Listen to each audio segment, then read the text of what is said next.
And welcome into the Tuesday edition. Robby and Rexrode, 102.5 The Game, presented by Green Ventures Landscaping for homes and businesses that want to stand out, not blend in. Visit greenventureslandscaping.com. Live from our Busy Bee Plumbing, Heating, and Air Conditioning Game Nashville studios, home of the $99 yearly Beehive membership, where the buzz is always about great service. Robbie Stanley, Joe Rexrode, Ian Safar here with you on this Tuesday morning. Hope everybody's off to a fabulous start of their day today. Joe Rexrode, good morning. How are you? I'm doing okay. Did not watch any of the baseball, so Same. I've got no input on that. I did just see that the Pistons in the summer league got 24 points from Lanier. I'm like, Bob Lanier, man. Now there's a blast on pass, but no, that would be Chaz. That would be Chaz Lanier with 24 points, eight threes. I think I saw that right. Kind of sounds right. 8 buckets, all of them threes. So go Chaz. That's right. Way to go, Chaz. Nice job out there. Apparently some fascinating summer league basketball going on the last few days. Yeah, and, I haven't watched too much. I usually do kind of check out a little summer league. I haven't watched much, but, it's soccer season, so. That's right. That's right, it is. Ian, how we doing? What's going on? Good morning. No summer league action for myself yet. Seen a highlight or two. I've seen a highlight or two, but that's about it. I heard a couple of highlights on my way in. Someone from the Knicks, their second-round pick, he's from Europe, but he had a slam, a drive dunk last night. I heard that highlight. And then someone on another team made a block to end a game on Summer League also. And Tyler Nickel, by the way, also hitting threes. Okay. Andy and Tennessee guys are How about it? Swishing. That'll move the Knicks up, I think, from number 20 to number 15 in Rexrode's power rankings heading into the year. I'll take it. Coming off the championship. I mean, they're top. They're definitely top 5 in the East. For sure. We'll see what happens when LeBron goes to the Cavs. LeBron, you might knock him down a little bit, So, if he ever makes this. Is he playing summer league? Just keep the body moving out there. Is he going to go to the Knicks? I don't know. Don't think so. Hadn't thought about that one. I mean, everything is on the table until he officially decides, right? That's right. I mean, from LA to New York, right? I mean, there wasn't there I don't know if report is the right word, but I saw somebody discussing it a couple of weeks ago where it's like, had the Knicks not won the championship, that's where LeBron was going to go. But now he's like, well, I can't just join a team that just won the championship. So take it out. So I don't know. We'll see. Who had this? I can't remember who it was. There's two. It may have been a show that Windhorse was on talking about it. I can't remember who, but okay, somebody. Yeah. Well, I mean, I guess I understand the thought process. Yeah. Because he would get just crushed if he did that. Right. Be the savior, not the. Yeah, you don't want to follow the. Yeah. So hopefully it's soon. We're ready. We are. Need something to happen out there. We got a lot going on in the program today. Ralph Russo from The Athletic will be with us at 7 o'clock. We will get into all things college football with him. Gentry Estes, our friend from the Tennessean, coming up at 8 o'clock on the program today, taking your thoughts.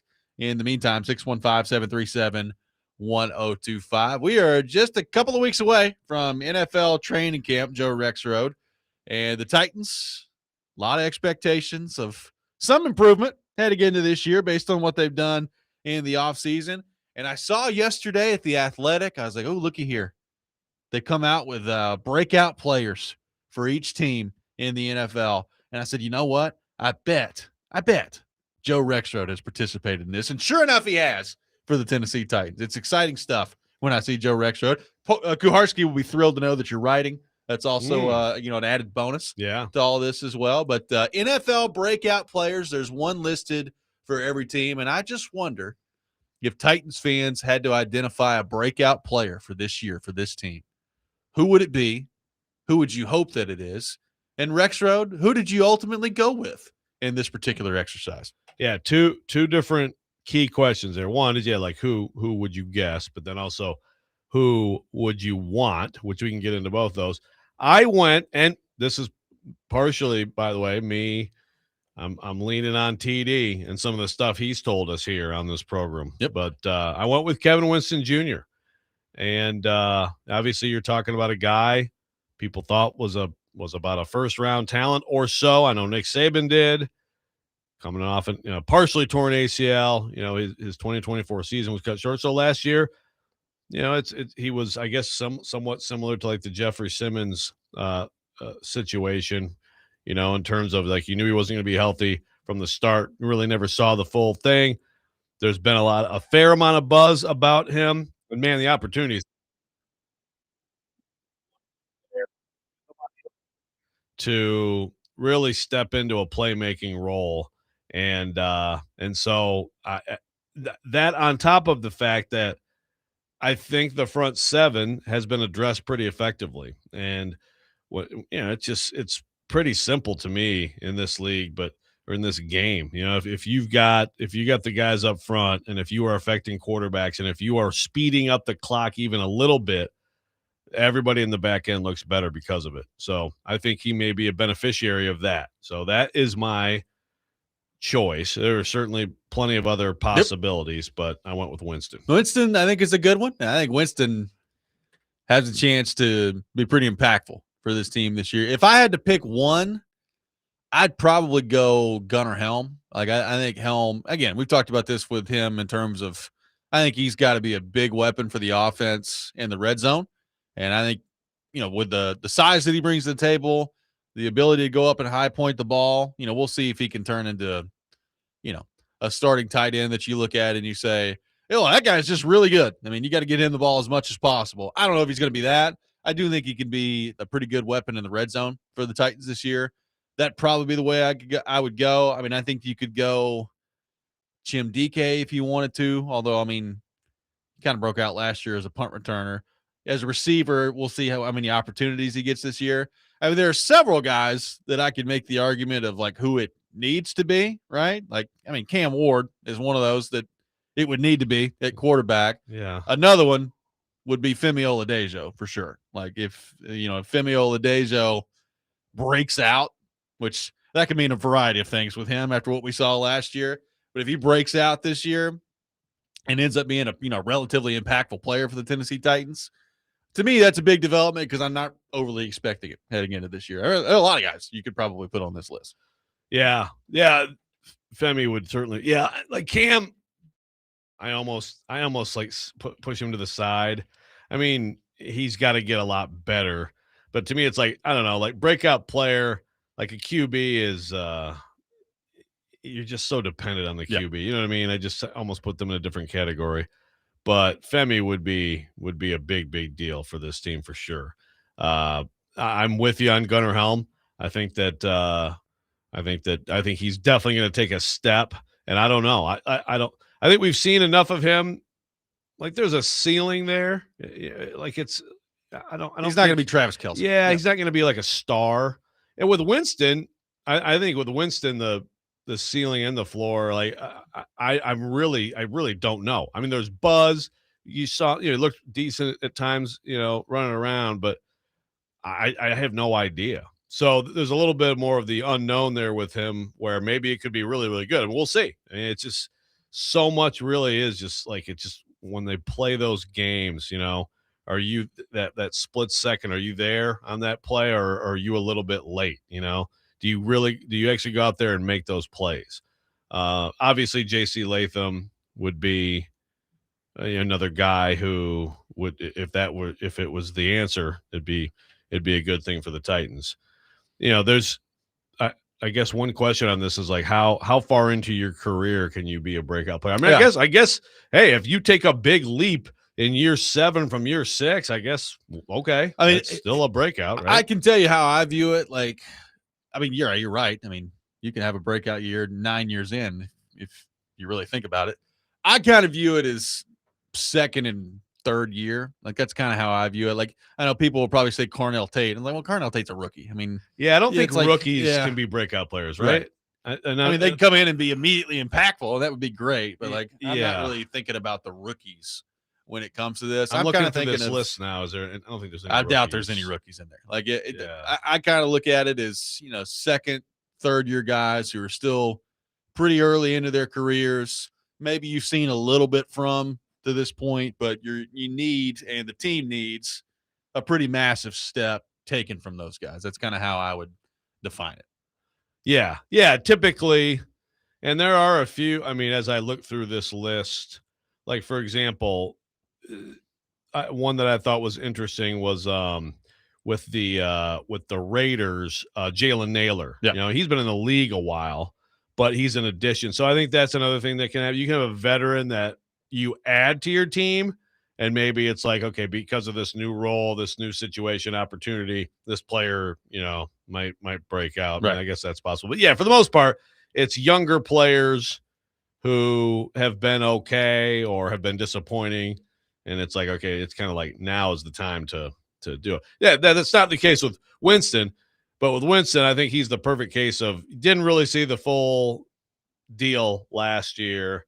Now you have health and you have some things around him that should help him, and to me, he may not be the number one choice as far as like what would be best for the Titans, but I think he's got one of the best chances to be that guy. So we're off and running on Robby and Rexrode. We begin on the Titans. Who will be their breakout player this year? Who do you want it to be as the Titans head into things with camp coming up here in a couple of weeks? We'll take your thoughts on that. 615-737-1025. More coming up next. Robby and Rexrode, 1025 The Game.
Welcome back in, Robby and Rexrode, 102.5 The Game. Talking Titans, Rexrode is throwing it out there at The Athletic, identifying a breakout player for the Titans this year. Kevin Winston Jr., the selection from Rexrode.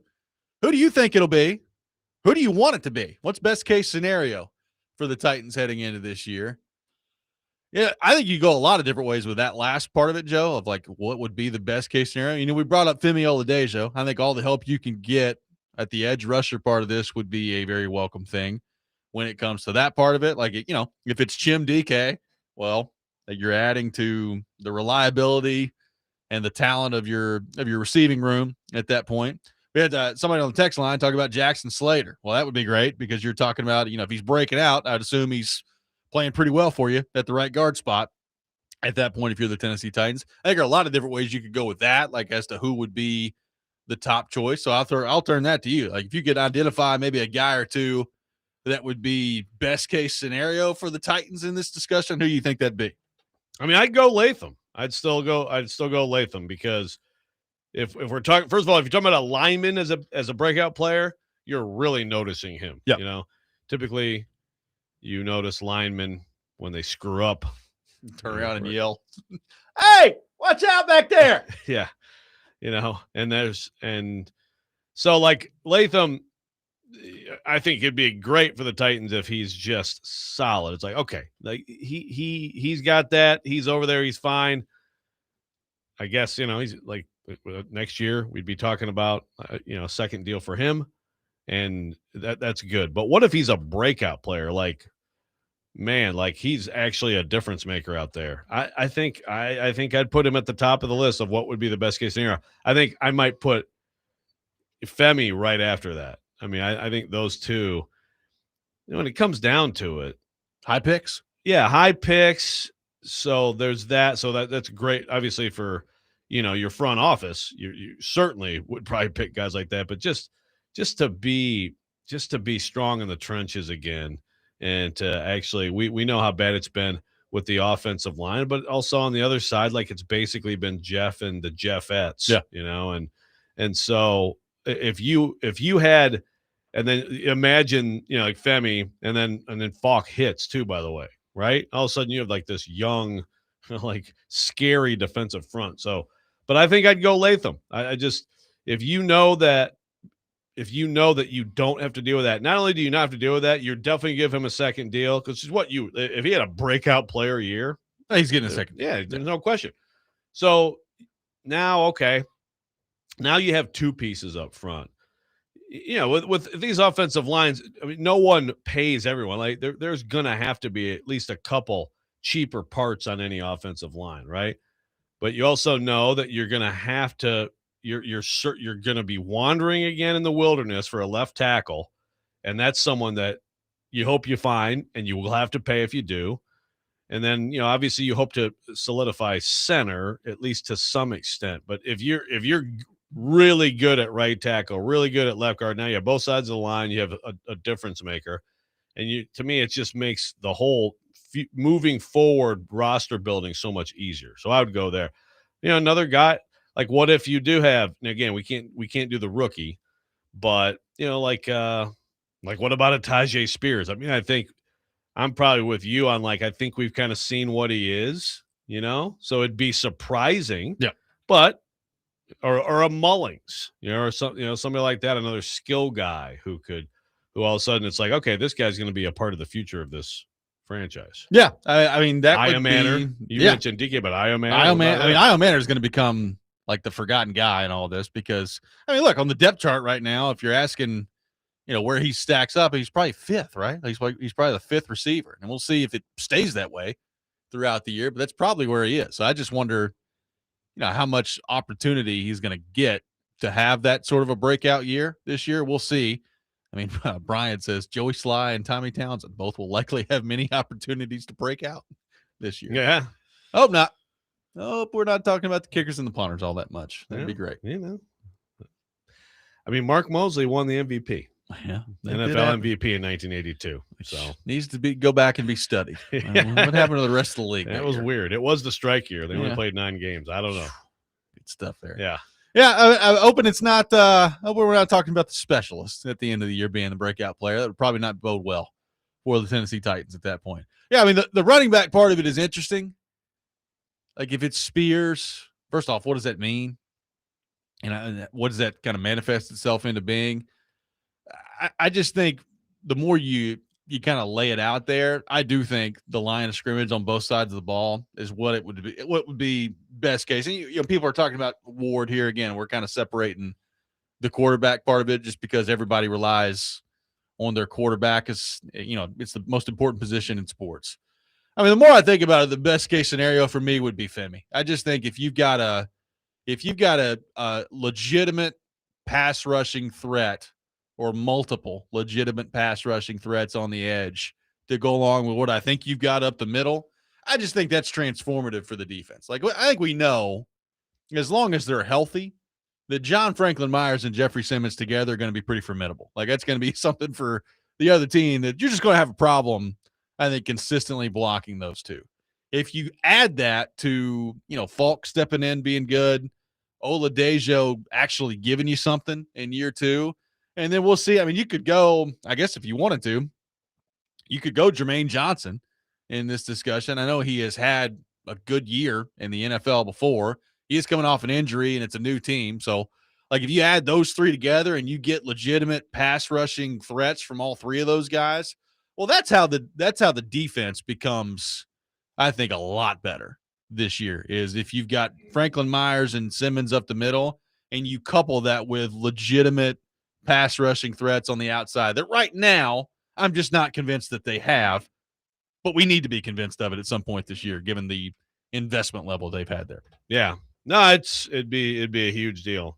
And if it was Femi, then okay, then it's a second year guy on a rookie deal, so it's even better, So, but anybody over there would be a great thing. Ed, other people asked about Cam excluded. That's how I looked at it. Like, I'm trying to remember if when they sent out the directions on this, if they said don't do QBs, I just sort of assumed that. And nobody did. As I go through it, no one picked a QB. I just think, QB is obvious, right? Like either you have an established QB or you have a QB who is like the X Factor discussion. And we're like, I think Tom Brady will be the X Factor. Yeah. Like, okay, great. Michael Jordan, he's my X Factor in the NBA Finals. Yeah, I think it's just odd. I didn't even think about it. Like, it's obvious. Like, you're totally reliant on the QB to break out and become a good QB, or you already have one.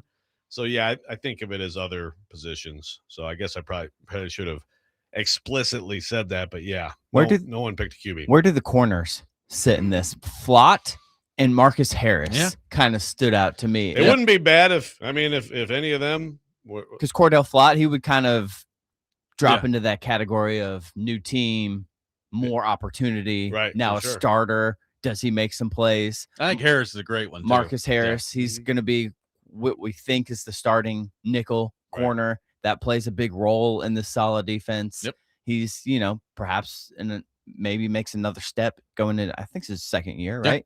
Oh, yeah. So two of those guys I kind of thought, but then that kind of goes back to the pass rush and how much, if your secondary is playing well, how much is that because of the pass rush? So it's kind of the chicken and the egg there. I think Harris is a great vote. I mean, Flott too, but I think Harris in particular, just because Flott has played good football in the NFL. I mean, they're solid, and so is Taylor, right? Yeah. And Taylor has played good football in the NFL. If Harris can step in and give you some good snaps there, as what, like Ian said, what we presume to be the starter at the nickel, well, that would be great for the Titans if it plays out that way. Because I'm still worried to death about the depth behind all those guys. But if all three of those guys are solid, I mean, I'll take that to start the year for sure. Yeah, and on the opportunity front, you could look at Schlotman too, right? Yeah. On the offensive line, any of those guys, if it's like breakout player, and all of a sudden, actually the interior, which is the biggest question, is addressed well. That's not bad.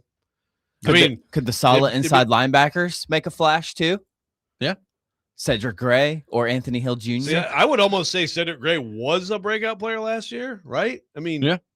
I might define him as that, but yeah, I guess if he takes another step, sure. Obviously, the solid defense has has had incredible linebacking play. It's also had incredible talent up front to help that, but still.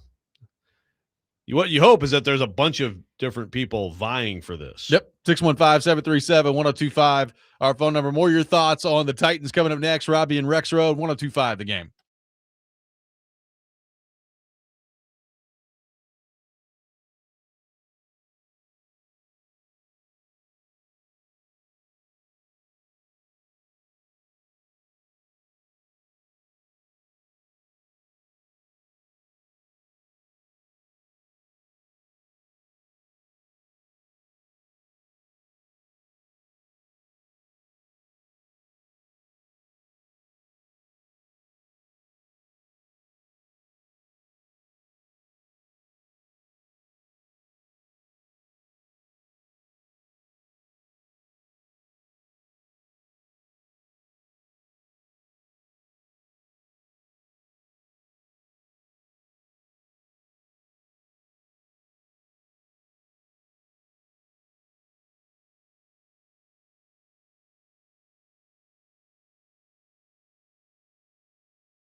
Subscribe to our YouTube channel at 1025 The Game for live shows and exclusive content. You can join our award-winning YouTube chat as well, which is flowing right now, by the way.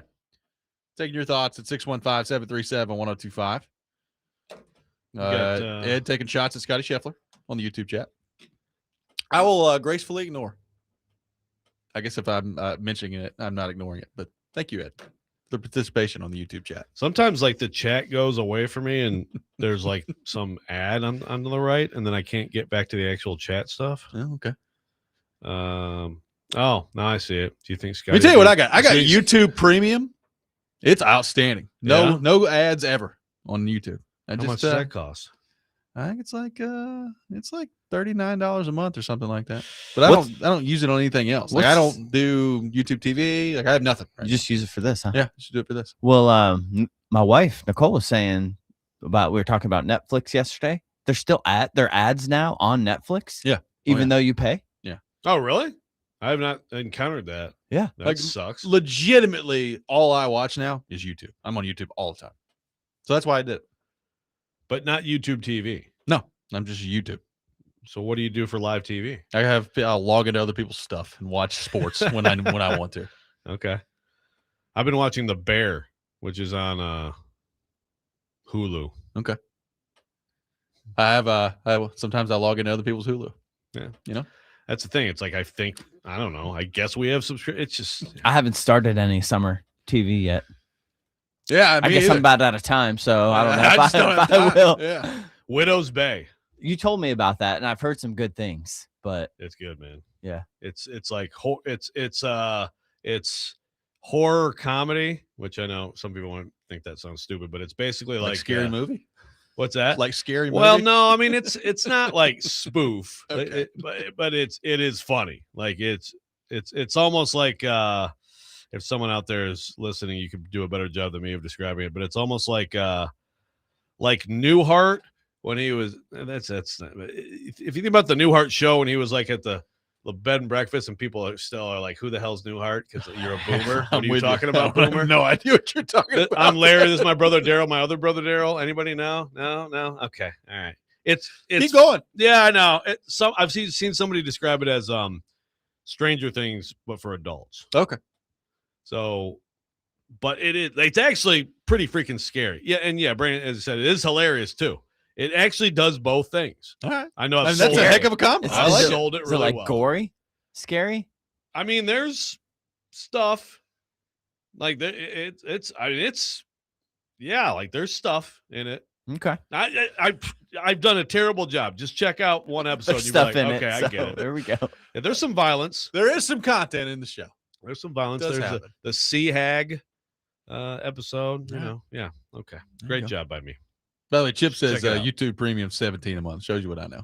There you go. Oh, okay. Not bad. Because that sounded like a lot. Yeah, it's like $39. I can't keep up with all the stuff I pay. It seems like they're all about $9.99. You're like, oh wow, we're doing great. And then you look at it and you add them all together. You're like, oh yeah, exactly. We're not doing that great. Exactly. The more I think about this, and we've gotten all sorts of different responses when it comes to breakout players, both that people think it'll be and that people want it to be. The Latham part of this is crucial. We talked about this with TD on Friday. Everybody just assumed, like, we're looking at the offensive line, and everybody's so hyper-focused on center and right guard. And I get it, because you look at center and right guard and you say, I just don't know that they've got anybody there that's a quality starting level player in 2026 in the NFL. We'll see. Maybe they do. I mean, we've gotten a couple of people talking about Slayer. Maybe he is going to step in there and be a right guard. But I think because of that, because people are so worried about center and right guard, we've just either forgotten or don't talk enough about Latham at right tackle and just assume that he's fine over there, right? Like the beginning of last year, and I know that there was an injury in the middle of all this, so we can factor that into it. He got better as the season went on, all those things. But I certainly, and TD was talking about this too, like, I'm not convinced that J.C. Latham is just absolutely the answer over there at right tackle. Like, he's still, to me, got a ton to prove, maybe as much as anybody, to prove heading into this year on the Titans roster. And I feel like because everybody's so concerned about center and right guard that we probably have just not talked about that enough heading into this year of how crucial this is for J.C. Latham. And frankly, if he's not good, how much that could ruin like everything on the offensive side of the ball if you're worried about center, right guard, and on top of that, you've got J.C. Latham not taking the step that he absolutely needs to take.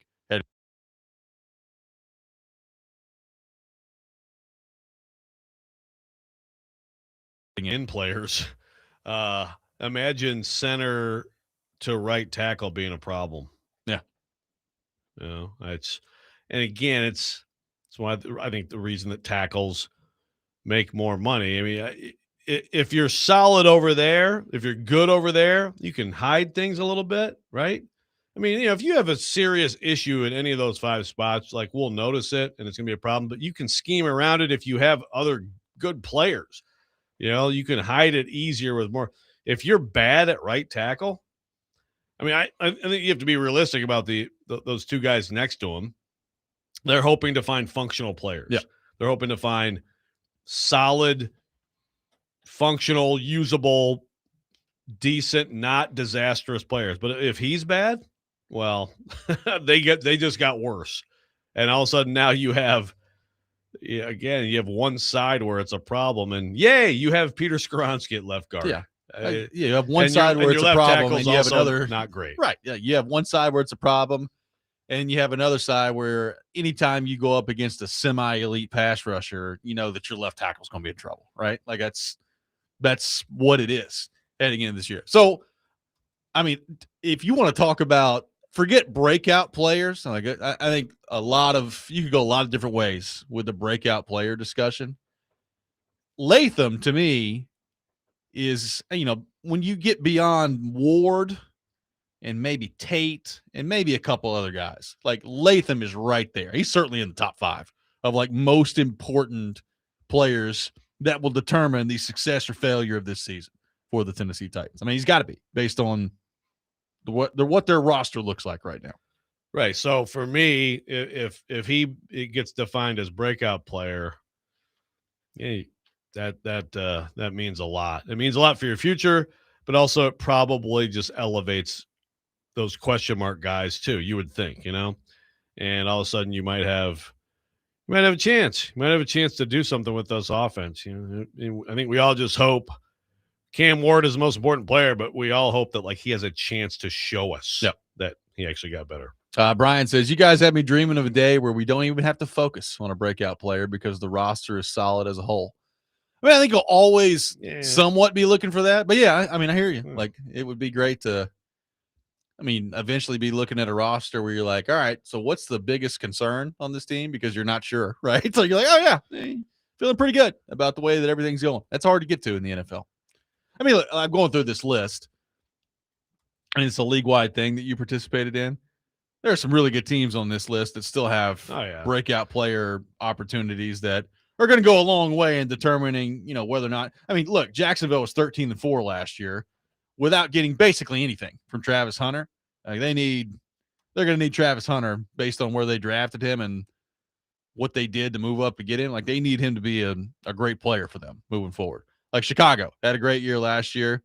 Luther Burden is the breakout player candidate that was put in here. Like, if he's really good, well, that's going to take that offense to a different level with him and Odunze playing together with Caleb Williams. So, I mean, there's some good teams in here that, if the breakout player candidates that are here live up to what people hope they will, it's going to make a huge difference for their team. Yeah, there's always room. Every team has room for someone to break out. You mentioned Burden. I feel like there's a lot at that position, which is, I don't know if that means something. Your Packers, Matthew Golden. Yep. That'd be great for them. Higgins for the Texans, going to your 2 downs for the Colts, Worthy for the Chiefs, Jalen Naylor for the Raiders. A lot of receivers that are being projected. A.D. Mitchell for the Jets. So, and Rashid Shaheed for the Seahawks. Yeah, there you go. Your champion Seahawks. I mean, Ibuka for the Bucks. A lot of receivers out there, which probably also speaks to, this still takes a little bit for a lot of guys, at least a rookie year. It's not like, some people step right in and are stars, but it still takes a little bit. And that's when you look at the Titans and you're like, yeah, DK, what if he does take a big step as a receiver? And what if Io Manor, like you said, kind of an afterthought, but I'm intrigued by him. Yeah. No, I am too. I mean, Ibuka is interesting because he had almost 1,000 yards last year, but it looked like the first 3 or 4 games, he came right it looked out. like he's going to have like 1,600 yards his rookie year. Then he got hurt. And I think he ended up playing in every game, but he only started 13. He was dealing with kind of a nagging injury. And, he still ended up with 63 catches for 938 yards and 6 touchdowns. It's a pretty solid rookie year. Like, if you told me right now, I don't know, maybe I'm wrong about this. If you told me right now in Carnell Tate's rookie year that he got targeted 127 times, you'd like the receiving or like the receptions on that to be better. Like, it is kind of amazing that Egbuka got targeted 127 times and caught 63 passes. Yeah, 50% is not what you're looking for. No. But, the pure numbers, 63 catches for 938 and 6 touchdowns. Like, we would be talking about Tate at the end of the year, and we would probably say, all right, it's a decent first year for him, and you're feeling okay about the way things are headed here. Yeah, absolutely. No. I mean, you want more than that, but yeah, that's not a disastrous first year from Carnell Tate as number 4 overall pick, much less Emeka Egbuka. Not at all. So Carnell Tate is like the most likely a year from now guy that will say this, but maybe he'll be so good that he's like, well, there's no need for him to be the breakout player. He just was. Came right out as a rookie. I'll read Ron real quick. He says, I got concerns about the O-line. Why haven't the Titans gone after some of these free agents like Taylor Decker, Cam Robinson, or go get Bosa? I mean, the Titans have got money. Yeah. Decker, I can tell you, I think I saw like Easton Freeze had, I guess some people were throwing that out there, but compared to Dan Moore, I mean, I think Decker's washed. I like Decker and Cam Robinson, like both, like you're talking about old. Yeah, you could try. I don't to me, the edge situation, you need to provide opportunity for some of these guys. What is these Bosa? edge guys need to play? Yeah, the edge guys need to play. You got veterans who are solid, who are at least they're fine. I mean, Bosa's not staying healthy through another year, right? Like it's just so. And to me, he's probably, I don't know the deal with him or what the interest in is, but I think he's probably ring chasing if anything. So probably it's Decker. Again, like what? Why is anybody who's sitting there right now? Ask yourself why they are. Well, you're focused on the Titans going to get him. Why are they sitting there? Right. Every now and then, probably pretty telling. Every now and then you run across guys that sit here for this long and they get into camp. I mean, some guys, frankly, they reach a point in their career where they don't want to sign because they don't want to participate. Don't want to do camp. Like sometimes that happens. Like Clowney, that's the Jadeveon Clowney special. Right? He was still pursued when right. But these guys are not that. Yeah. Yes. 615-737-1025.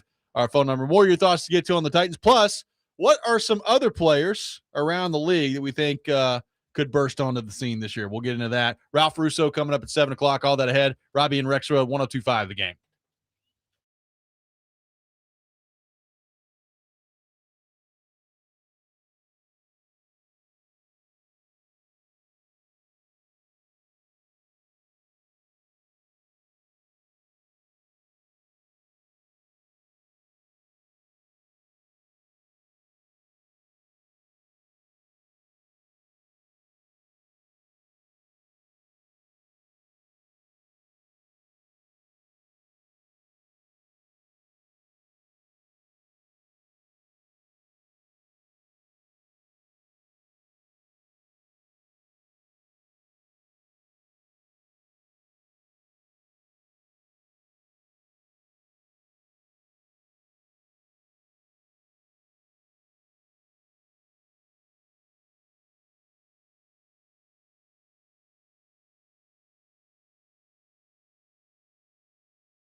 Welcome back in, Robby and Rexrode, 1025 The Game.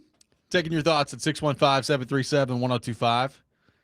You know, we've talked all hour about some breakout candidates for the Titans, Joe. Yep.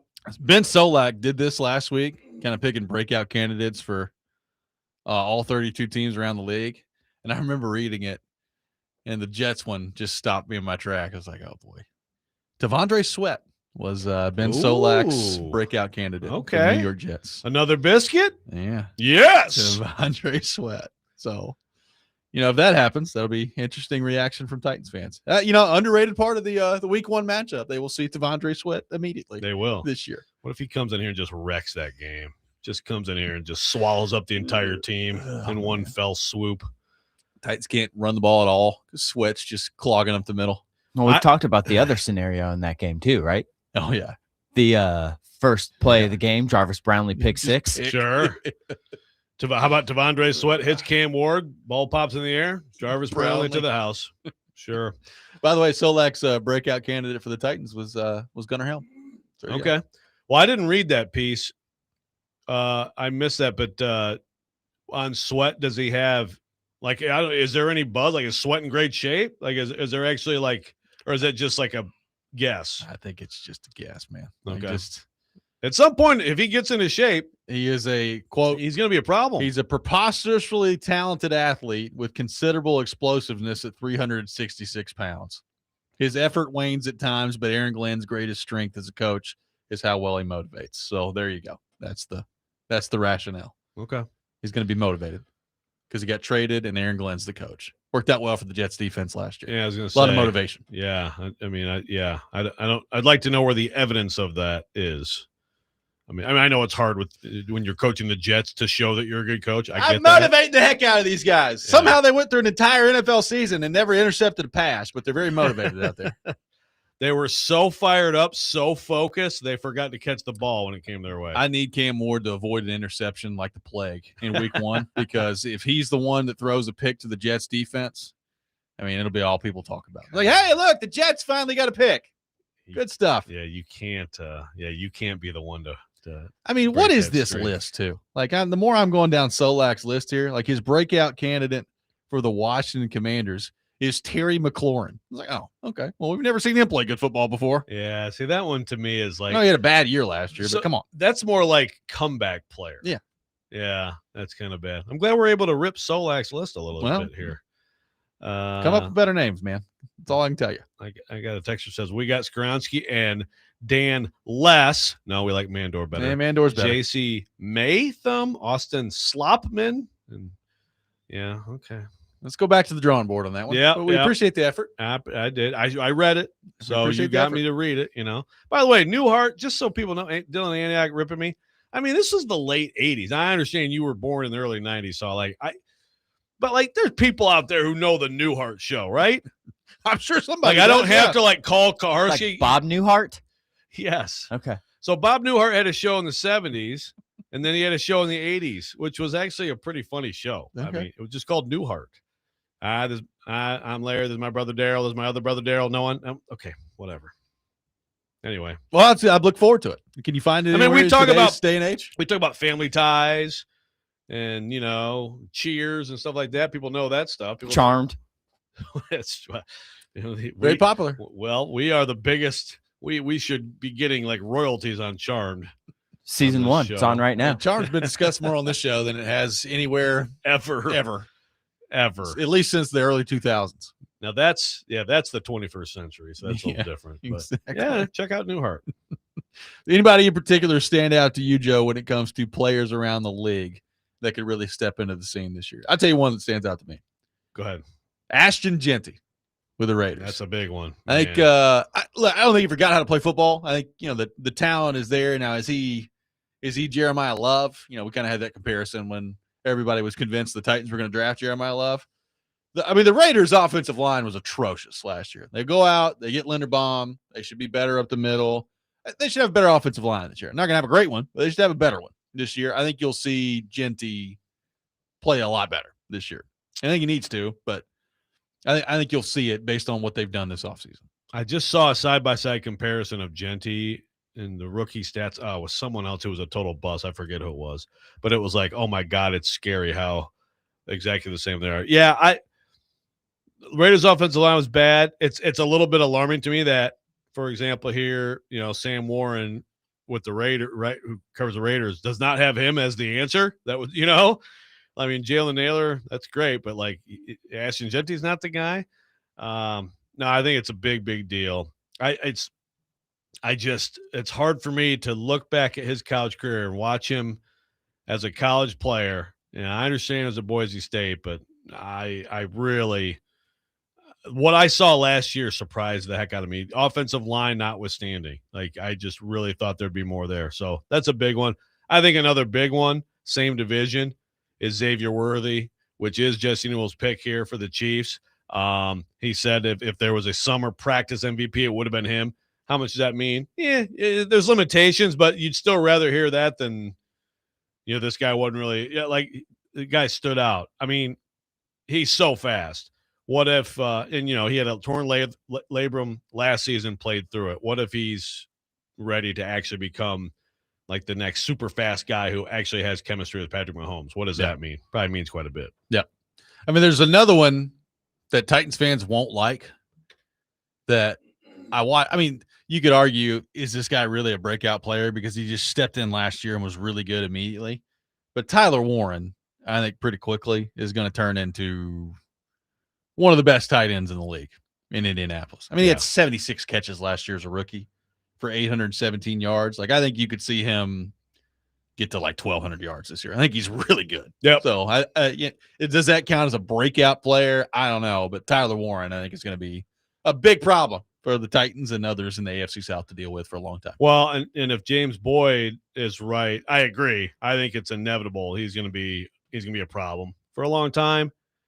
And then if James Boyd is right here about Josh Downs, then that's a pretty good combination. And then we'll see whether or not Daniel Jones throwing the ball to him is actually a good thing, or if last year was a little bit of fool's gold on that front. There is that too. That's a big. Thank you to those of you who do know Newhart. My heart is warmed by all of you who. And by the way, yes, the Newhart. I'm not going to ruin it. I could spoil the whole thing. Spoiler alert.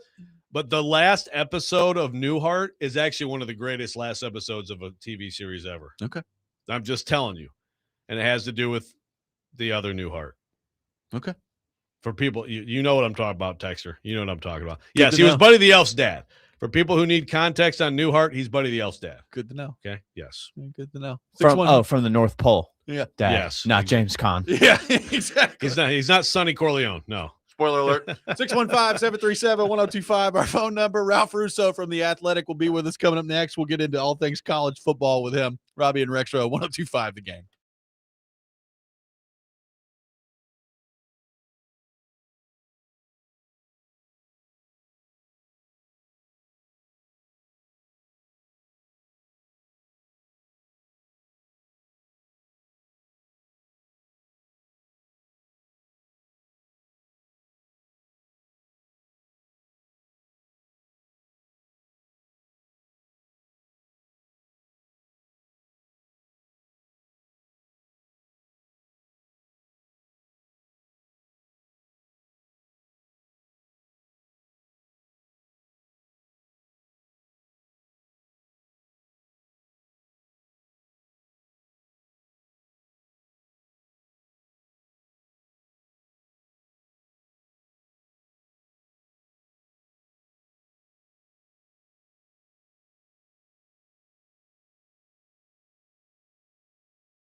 Hour number 2, Robby and Rexrode, 102.5 The Game. Robby Stanley, Joe Rexrode, Ian Safar here with you on this Tuesday morning. Presented by Green Ventures Landscaping. Property managers, if you manage it, they maintain it. Visit greenventureslandscaping.com. Live from our Busy Bee Plumbing, Heating, and Air Conditioning Game Nashville studios. Home of the $99 yearly Beehive membership, where the buzz is always about great service. Robby Stanley, Joe Rexrode, Ian Safar here with you. We'll be joined here in just a few minutes by Ralph Russo from The Athletic. Gentry Estes from the Tennessean will be with us at 8 o'clock. All that coming up on the program, taking your thoughts at 615-737-1025 throughout the show on our phone and text lines driven by WilsonCountyHyundai.com. We will have the Rex rant coming up later this hour as well, which, Joe, I think people now look forward to Ian's mashups maybe even more than they do the rants. I've been saying that for a while. I think we should just go mashup. Just the whole time. Just straight up mashup. Let's head to our phone line driven by WilsonCountyHyundai.com. Welcome in our friend Ralph Russo to the program from The Athletic. Ralph, good morning. How are you? Good morning, guys. How are you doing today? Awesome, man. Appreciate you taking time to be with us this morning. Ralph, I want to start here. I really enjoyed your piece last week on James Franklin at Virginia Tech. And obviously here in Nashville, we're very familiar with James Franklin from his time at Vanderbilt. You know, you go from at Penn State being in the semifinal of the playoff to the next year being fired and out the door, and now at Virginia Tech. So what do you make of, I guess, the opportunity that's now in front of James Franklin at Virginia Tech, and how do you feel like things are going to go for him stepping into that first year with the Hokies? Yeah, I think it's fair to call like a James Franklin situation a unique situation, using that word properly, to be fired when he was fired and under his circumstances. I don't know if there was precedent in college football. It was interesting that he wanted to get back in. It's not surprising, interesting that he wanted to get back in so quickly. There were so many jobs open last year and so much movement. And, I think frankly, he has something to prove, right? I think he is a pretty proud guy. A pretty confident guy.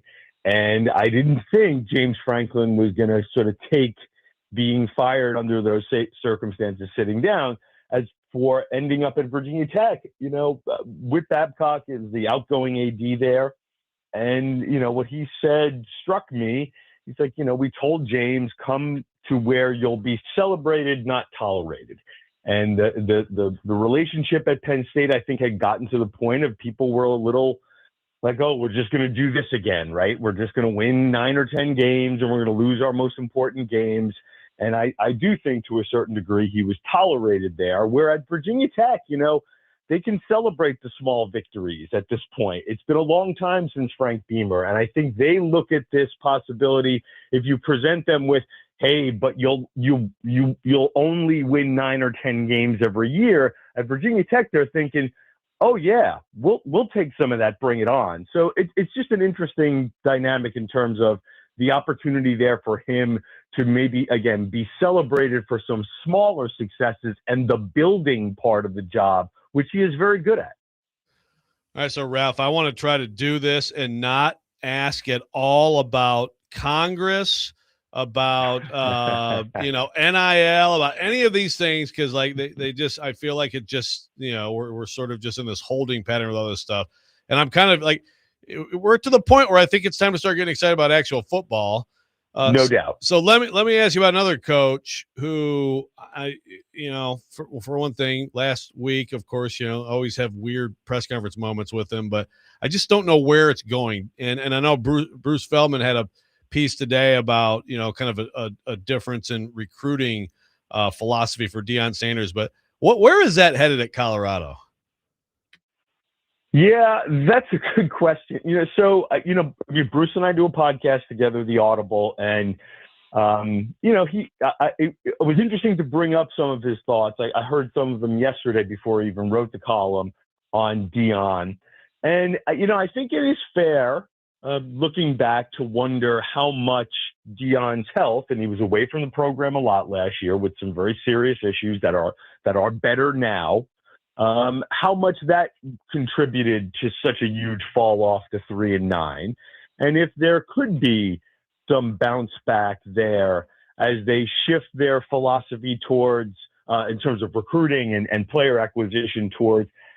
They're still leaning heavily into the transfer portal, and I just don't know if you can make those massive roster turnovers every year and expect a high level of success. But I think they're doing it more along the lines of productive players, FCS players, maybe some G5, G6 players. Still making some stretches for some Power 4 wipeouts. Guys who maybe were high ceiling 4 or 5 stars who maybe didn't pan out at bigger places, but they were leaning very heavily into that in the past. And now it's a little more production.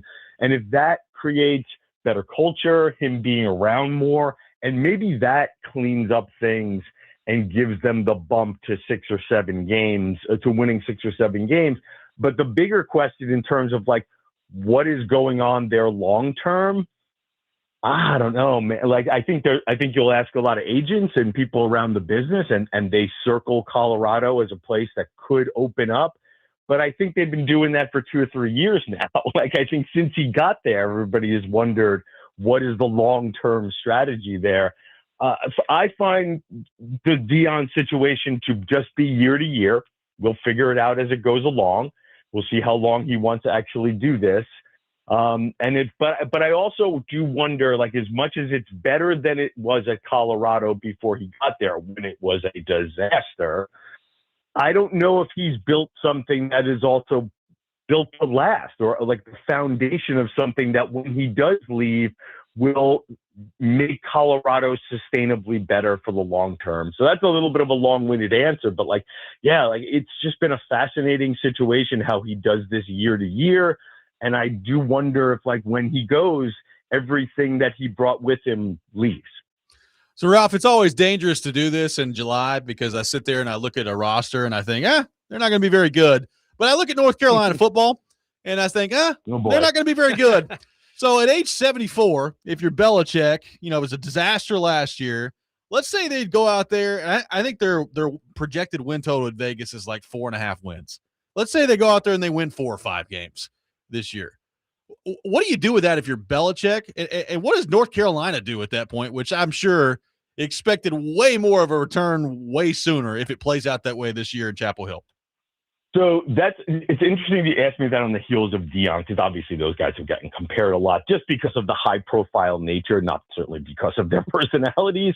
But with Belichick, it's so interesting because the thought was, we understand this is a short-term play, and he's going to come in here and he's going to turn our football operation into a professional, well-run, high-level football building operation at North Carolina.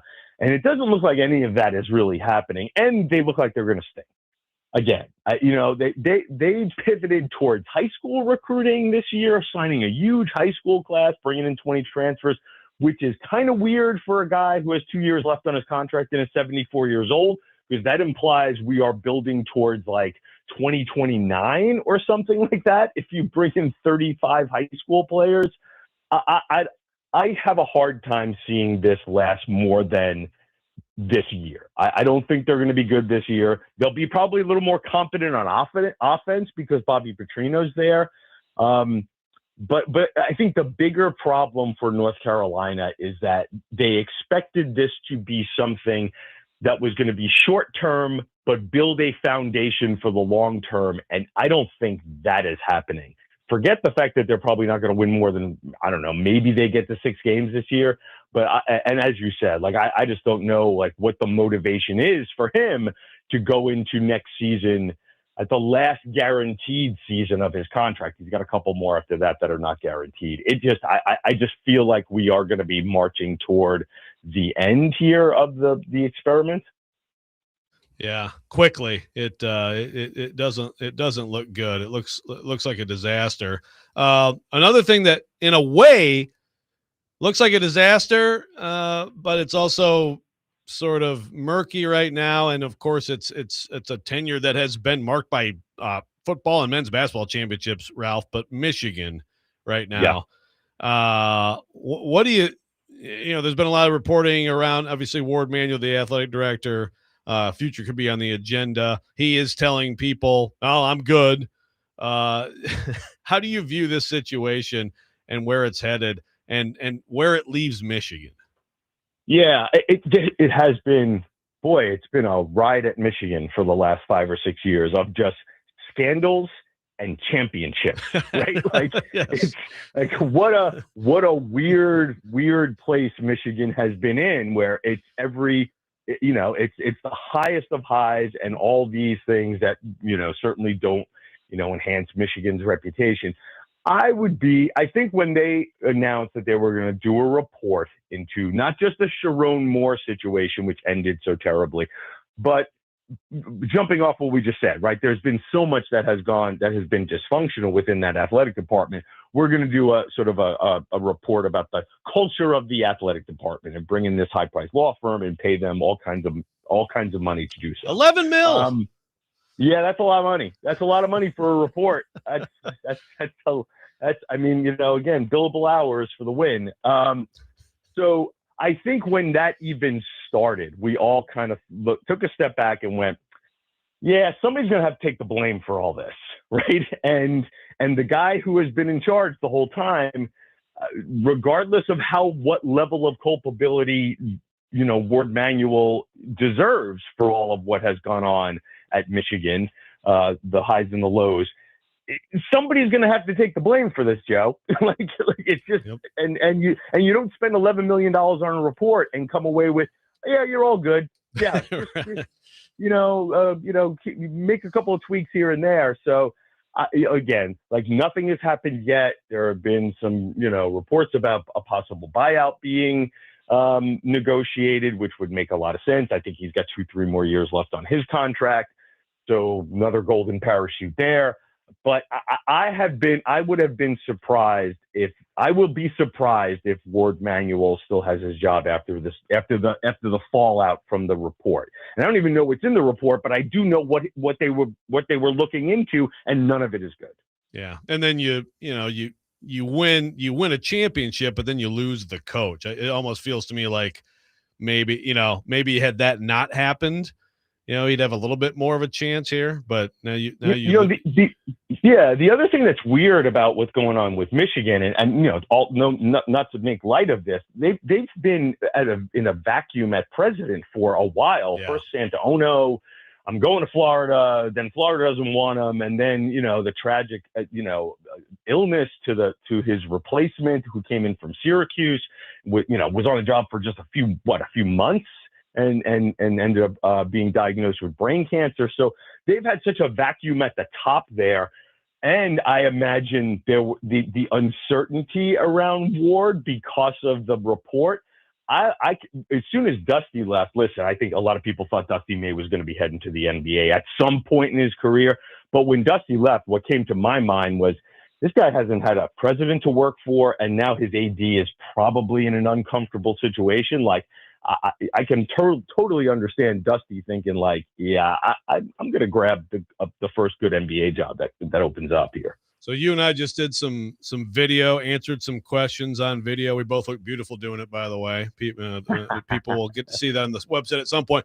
Give me one I wanted to ask you about your Heisman prediction right now.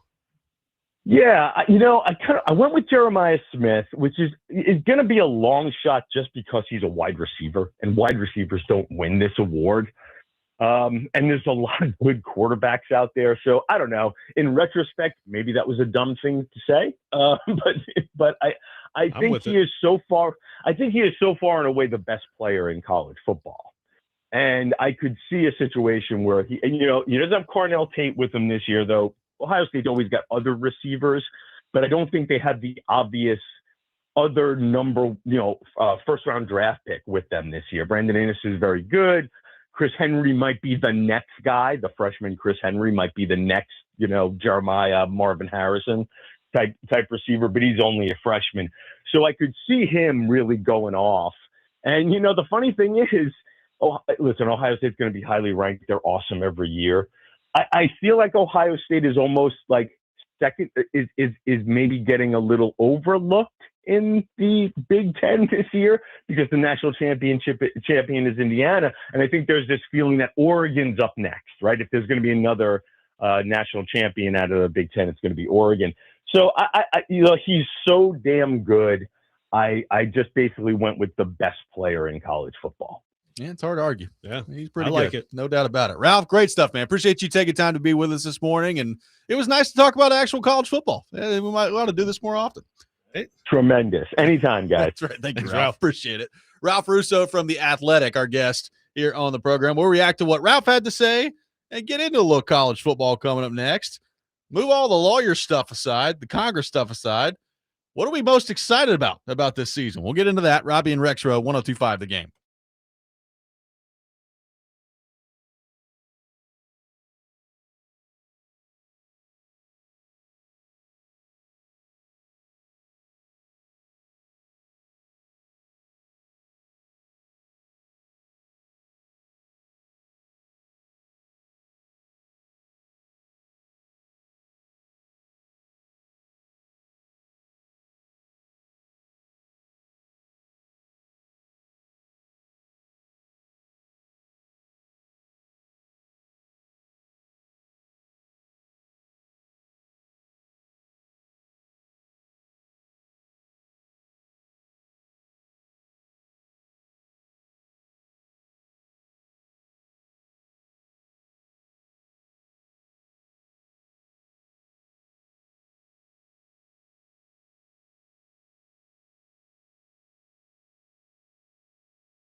This Sunday, 102.5 The Game will have live coverage of the Borchetta Bourbon Music City Grand Prix at Nashville Superspeedway coming up.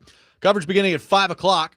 Brought to you by Hiller Plumbing, Heating, Cooling, and Electrical, and Big Shots in downtown Nashville. Taking your thoughts on our phone and text lines, driven by WilsonCountyHyundai.com. Appreciate Ralph Russo for being with us. In the last segment, Gentry Estes from the Tennessean coming up at 8 o'clock. Taking your thoughts on college football. So, Joe, let's turn it to you, our resident college football expert, one of the nation's leading college football experts, if you ask me. Sure. What are maybe one or two things that excite you the most about this season, your top kind of storylines that you're excited about heading into this year? Well, we already hit on my Hokies. I mean, technically, if I'm a fan, I'm pretty much a Virginia Tech fan. And so, yeah, I'm very excited. And my brother, my little Hokie grad little brother, is very excited about James Franklin. I think exactly just like Ralph said, you do what he did at Penn State at Virginia Tech, and they're happy. And obviously, he hopes for more than that. But he just immediately has brought in recruiting momentum. And look, you're not getting James Franklin. Just all these schools at some point have to ask themselves a question, about, okay, are you committed to winning or not? If you are, you're not getting a top coach unless not only you pay him and pay his staff, but you're paying the players and so Virginia Tech decided, yep, okay, we're in on this. And so I'm excited to see what that means. I mean, that league, I think there's a lot of opportunity in that league. There's a lot of good programs for sure, but you've seen Clemson, Clemson has come back to the pack a little bit, and Florida State still can't really figure it out. And Miami, obviously, had a great year, but it's also just so year to year in this sport. So I'm super excited. Now, does it come this year? I don't know. I don't know that we see a huge, a huge turnaround instantly in year one, but it's the start of that era. Very excited about that. I'm intrigued by some of the stuff that we talked about with Ralph. I just think Dion is a disaster, and it's a great question by him. It's a good point, which is like they were the worst program in college football before he got there. So I'm thinking when he leaves, he will still have brought so much attention to that program that you almost forgot existed. There's probably some benefit, but at the same time, I don't think he's leaving like some great foundation. And I just think it's a matter of time. Ralph's right. We say it every year, but it just doesn't look promising to me. And Belichick, someone on the text line is like, North Carolina's going to surprise this year. Well, I hope you mean they're going to be worse than you could even imagine. Like, they might win like 5 games. Like Ralph said, maybe 6 games. It is a disaster tenure. It is going to end in total disaster. Like the whole thing that they tried to do with personnel and Lombardi in there, it's bad. And this is not, I mean, some of the stuff I've heard about it, it's crazy. And then we already know that like Jordan Hudson is out there like foying like what every email of everybody who works in the department sends to each other. I mean, the whole thing is just terrible. So that's going to be a disaster. But it's a great quarterback year. That's another thing that stands out to me. Great in terms of like there's potentially a lot of great quarterbacks, potentially a lot who also disappoint. But it's just a huge quarterback year in terms of guys, how do you project in the NFL? Is Arch going to take this huge step? Is Dante Moore going to take this huge step? And Oregon going to, what about Sellers playing for your favorite coach? And there's just so many intriguing QBs this year. Josh Hoover, TCU fans act like they don't care that they lost him. Is Kurt Cignetti going to turn him into a superstar? I have no idea. Well, I'll tell you this. I'm looking at heading into the year, teams that I think are just under a ton of pressure to get it done. Texas is near the top. I mean, they're loaded. It's got to be. I mean, they're a loaded team. You've got Arch Manning, Sark running his mouth all off season. I mean, I think there's a lot of pressure on Texas to perform this year. I'll tell you another one though that, look, not like this coach is in any danger of getting fired or anything, because he's done a great job and I think he's a really good coach. But at some point, like I do think Oregon needs to win something of consequence and needs to go out there and get it done in the playoff. And, you've got Dante Moore coming back this year, who I don't know what he's going to do, what he's going to be in the NFL, but he could end up being, a top 10 pick for you in the draft coming up. It just feels like this is a year for Oregon where it's time to do something with it this year. And they've had some really good regular seasons recently. They just hadn't done a whole lot with it in the playoffs. So I think it's a massive year. Like if I had to talk about just pressure I mean, there's Texas, there's Oregon. I mean, look, put Kalen DeBoer in there at Alabama. He's got pressure on him heading in this year. There's a lot of places you could go with that, but those two to me kind of stand out. I mean, Texas is absolutely loaded. I mean, Oregon's loaded too, and it's time for them to do something come playoff time. Yeah, I totally agree with that. I think Ralph's right in terms of like Ohio State. I feel like Ohio State and Georgia both are programs that are just like, people aren't talking that much about them.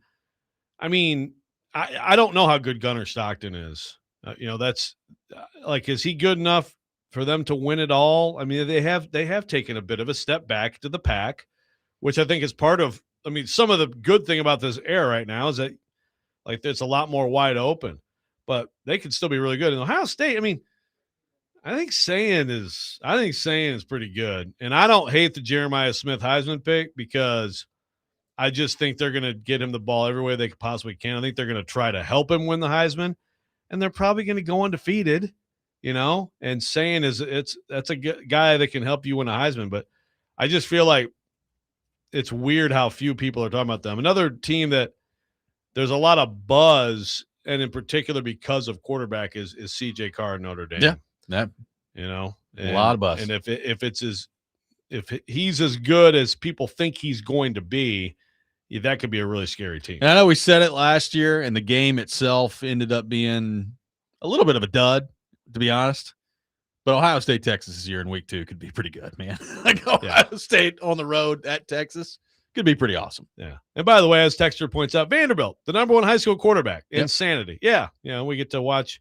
Yeah, locally, there are plenty of storylines. Yeah, Jared Curtis and the post Pavi era. So was there was a ranking? I will find this. I forgot I meant to put this in the grid, but I'll tease it and we'll talk about it next. We will do that coming up next. 615-737-1025. Take your thoughts on college football as well. Robby and Rexrode, 1025 The Game.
Robby and Rexrode, 102.5 The Game. The Rex Rant with Joe Rexrode coming up here in just a few minutes at 7:45. Gentry Estes from the Tennessean with us at 8 o'clock on the program here today. Taking your thoughts at 615-737-1025. Let's head to our phone line. Welcome in Mark in Nashville to the program. Mark, good morning. Thank you for calling in. Hey, good morning, Robby. What's up? Hey, Joe, how was your vacation, man? It was a work trip, but it was great. Thanks. It was in Las Vegas, so I mean, I guess that was fun, sort of. Oh, it's all right. Well, hey, I'll be out there for a Raiders game later on this fall. There we go. You're in my country, Joe. But Joe, I want to let you know, man. Robby will tell you, I defended your chair last week. I told Big Joe, don't get comfortable. That's Joe Rexrode's chair, so don't get comfortable with Joe. Joe will be back. Joe's the guy. I appreciate once that. again, Joe, you know I'm gonna defend you, man. So yeah, I'm glad you had a good vacation. But Robby, I didn't hear y'all really mention Levitt and LSU and Lane Kiffin. I imagine the pressure cookers on. They got to show up big in the playoffs. They had a good portal, pretty good recruiting class. But I didn't hear y'all mention them too much. Joe, like you were saying, Dion at Colorado has been a failure. Dion's failure to recruit, and I thought Dion would have been a great recruiter, but Joe, he hadn't showed it, and I don't think he probably ever will show it. But I mean, that job would be pretty decent for somebody else to come in there, but they're going to have to recruit. And when you were talking about James Franklin, Robby Joe, don't forget he hadn't won the big game yet. I know, Joe, you kind of happy about Virginia Tech and stuff, but Franklin, he's got to show he can win the big game, Joe. He really does. For him to excel in the ACC, he really has to do that. Lenore Sellers, Joe, I really wish that he would have maybe transferred somewhere else. I know Robby's got hatred for Shane Beamer, and I understand why. He's just not a great college coach, man, and he doesn't. He's not going to really do anything to elevate Sellers. So I was hoping that he would have transferred or whatever. Do a couple TikTok dances, Yeah. He'll do some TikTok dances, That's all he's worried about. He is good at that. He's good at that. Well, whatever that is, but he's not a great coach, Robby. Robby, I see why you don't like Shane Beamer. I'm beginning to join you in the hatred club, man. Come on in. I think I'm gonna go and call Brett Billman and kind of be a little facetious with him and tell him that Beamer said some things about him. I'm all for it.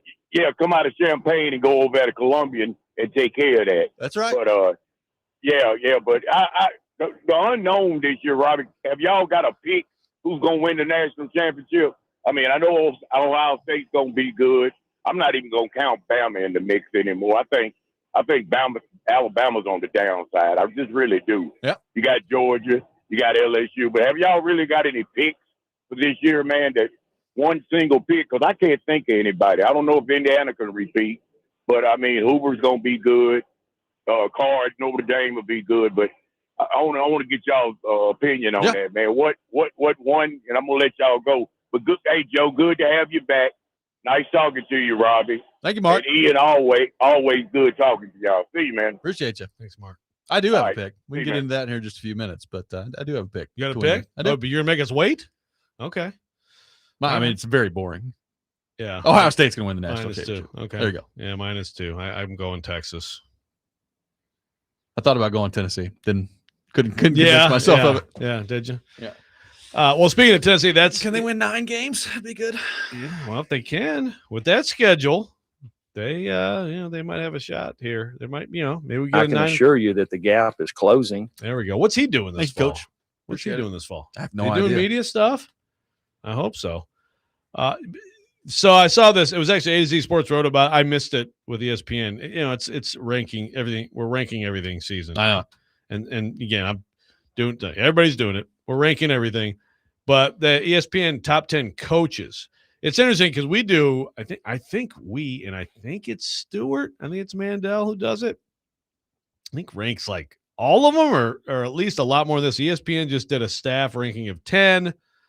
No huge, Signetti 1, Kirby 2. I think Ryan Day 3 is interesting. Okay.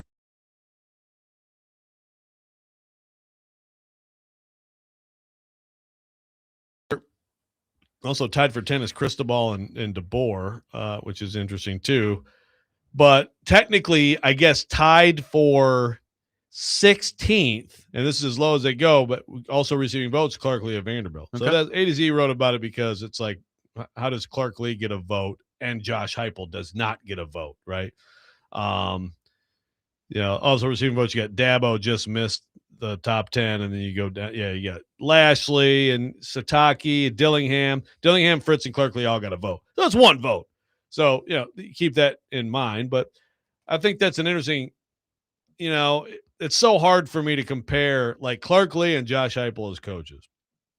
Josh Heupel came into a much better situation. Josh Heupel has also won more, has a much better record, has done it with multiple quarterbacks. Clark Lee, there are definitely people, and this is a point made in the A to Z piece, is that, Diego Pavia, what has he done other than him? We see this a lot. If a coach has a particular star player, particularly a quarterback, then it's like, can you win without? And it's a fair question, and we'll see. At this point, I guess if I had to rank Heupel and Lee, I'd probably put Heupel ahead of him just because the achievement is still better. There's a lot more, and also like Josh Heupel has been a head coach previously and won. Yep. So I think there's a lot more track record of winning there.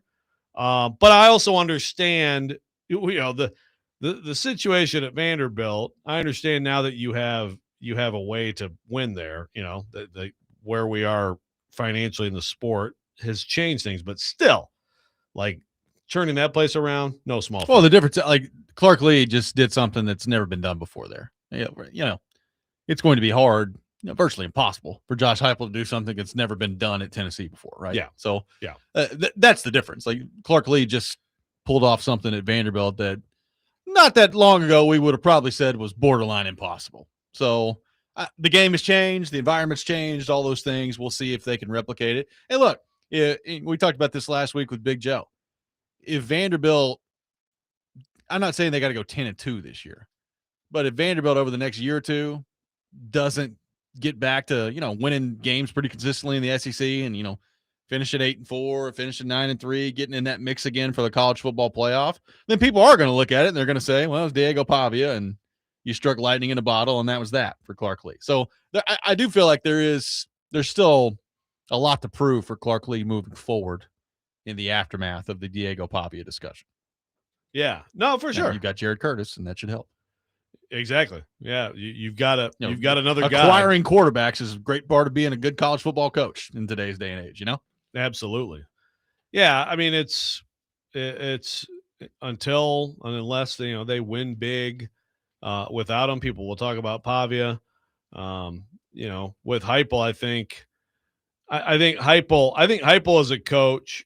He is a coach who you identify with a system, right? Now, I guess Clark Lee, you could say that too, because he changed the fortunes of that program, not just getting Pavia, but getting the whole thing, getting the New Mexico State, getting back in the offense. And so that's going to be what they do. That's going to be really interesting to see how that looks without Pavia. But, but Heupel, I mean, he has elevated quarterbacks beyond, I think, what they are. I think Hendon Hooker has kind of demonstrated that, right? It's hard for me to look at Hendon Hooker in the NFL at this point and think back to what he was at Tennessee and not think that Josh Heupel elevates quarterbacks as college players. Well, that's why everybody's going to spend, and we're going to talk about this obviously as SEC Media Days comes along and we get closer to college football season. But everybody's going to spend so much time breaking down Tennessee quarterbacks this year. And I get it. Like, you're talking about two really young guys. I do think that whoever ends up playing for them, you're going to get a baseline level of quarterback play that's pretty good. Like, I think it may not be great. It may not be like the quarterback may not win you games. But there's a baseline level of quarterback play that Heupel has kind of put out there that at this point, I give him the benefit of the doubt on. I mean, what scares me to death about Tennessee heading into this year is their defense, and I don't know if they're ever going to generate a pass rush. I mean, that's what scares me to death about this team. So, like, if you force me to, like, what scares you more about Tennessee this year? Is it you're playing a kid at quarterback or the defense can't get to the pass rusher? My answer by far is the second part of that, which is why I think they're going to be very limited in what they do. Yeah. Yeah, I agree. I think you'll have at least solid and maybe at times dynamic quarterback play. Probably have mistakes too to go with it. Yep. But you got good receivers. You got a good running game. Like, there's a lot to help the quarterback on the offensive side of the ball. Yeah, you just hope that you don't have to, like, oh, we need to score 40 today, or we're not. That's the problem. That's right? when you run into some issues. Yeah, and it's just so hard, especially with a young quarterback. But that might be what we're looking at. We might be looking at 2021 type of, like if they score enough, they can win this game.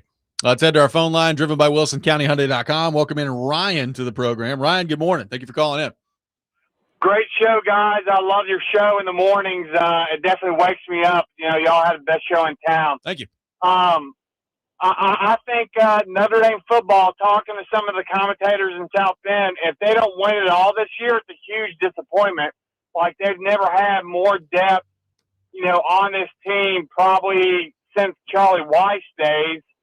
So kind of talk about, the chances of Notre Dame playing in the championship game this year. Yeah, appreciate the call. I like Notre Dame a lot. I really like C.J. Carr. I think C.J. Carr is really good. I think he's going to be not only a really good college quarterback, I think he's going to be a good NFL quarterback. I mean, I'm looking at Notre Dame's schedule this year. I mean, look, the bottom line is they let an opportunity get away from them last year with the way that played out. I don't know where exactly they're going to fall in the preseason rankings that everybody gets all fired up about this year. I would be stunned, Joe, if they're not in the playoff this year based on the talent that I think they've got. And then you look at their schedule and it's like, well, okay, you play Wisconsin and Michigan State and you're at North Carolina. Like, the big game they've got is Miami, and that one's at home. At BYU. And at BYU. And those two. My guess is they're going to win at least one of those, and they'll probably end up 11-1 in the playoff. Would be what my expectation is. Yep, I agree. I think they're 11-1 or 12-0, and then we'll see. We'll see in the playoff. I mean, that's the thing now is like it takes the playoff even at 12. I mean it you've got to win multiple games to win a national championship, and you're going to play really good teams. But I'll be shocked if they're not in the playoff. It's actually for Notre Dame. It's a pretty easy schedule. Yeah, it's just, and how, again, some of these things, and I don't necessarily knock them for that because some of these teams rise and fall as you schedule teams. Yeah, I mean, they scheduled Wisconsin, and they didn't know that Luke Fickell was going to be a disaster when the game got scheduled. Right. Like, I mean, shoot, a couple of years ago when Bill Belichick was hired, people might have circled this and said, ooh, Notre Dame at North Carolina. It's just going to be a bloodletting, right? So, no, I think they got a great chance. They're on the short list of title contenders. The Rex Rant with Joe Rexrode is coming up next. Gentry Estes will be with us at 8 o'clock. All that ahead. Robby and Rexrode, 102.5 The Game.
Sometimes he wakes up on the wrong side of the bed.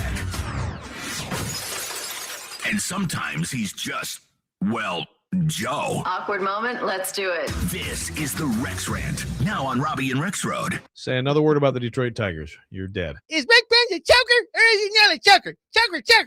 If it was Boss, he'd be like, Mad Dog here, you wicked awesome. Nah, you better not lose this football game as I sit in the pool. Gug. How do you like them apples? Ha. AJ freaking Przinsky. Ha. Woo. Rah. But sometimes I definitely notice my nipples.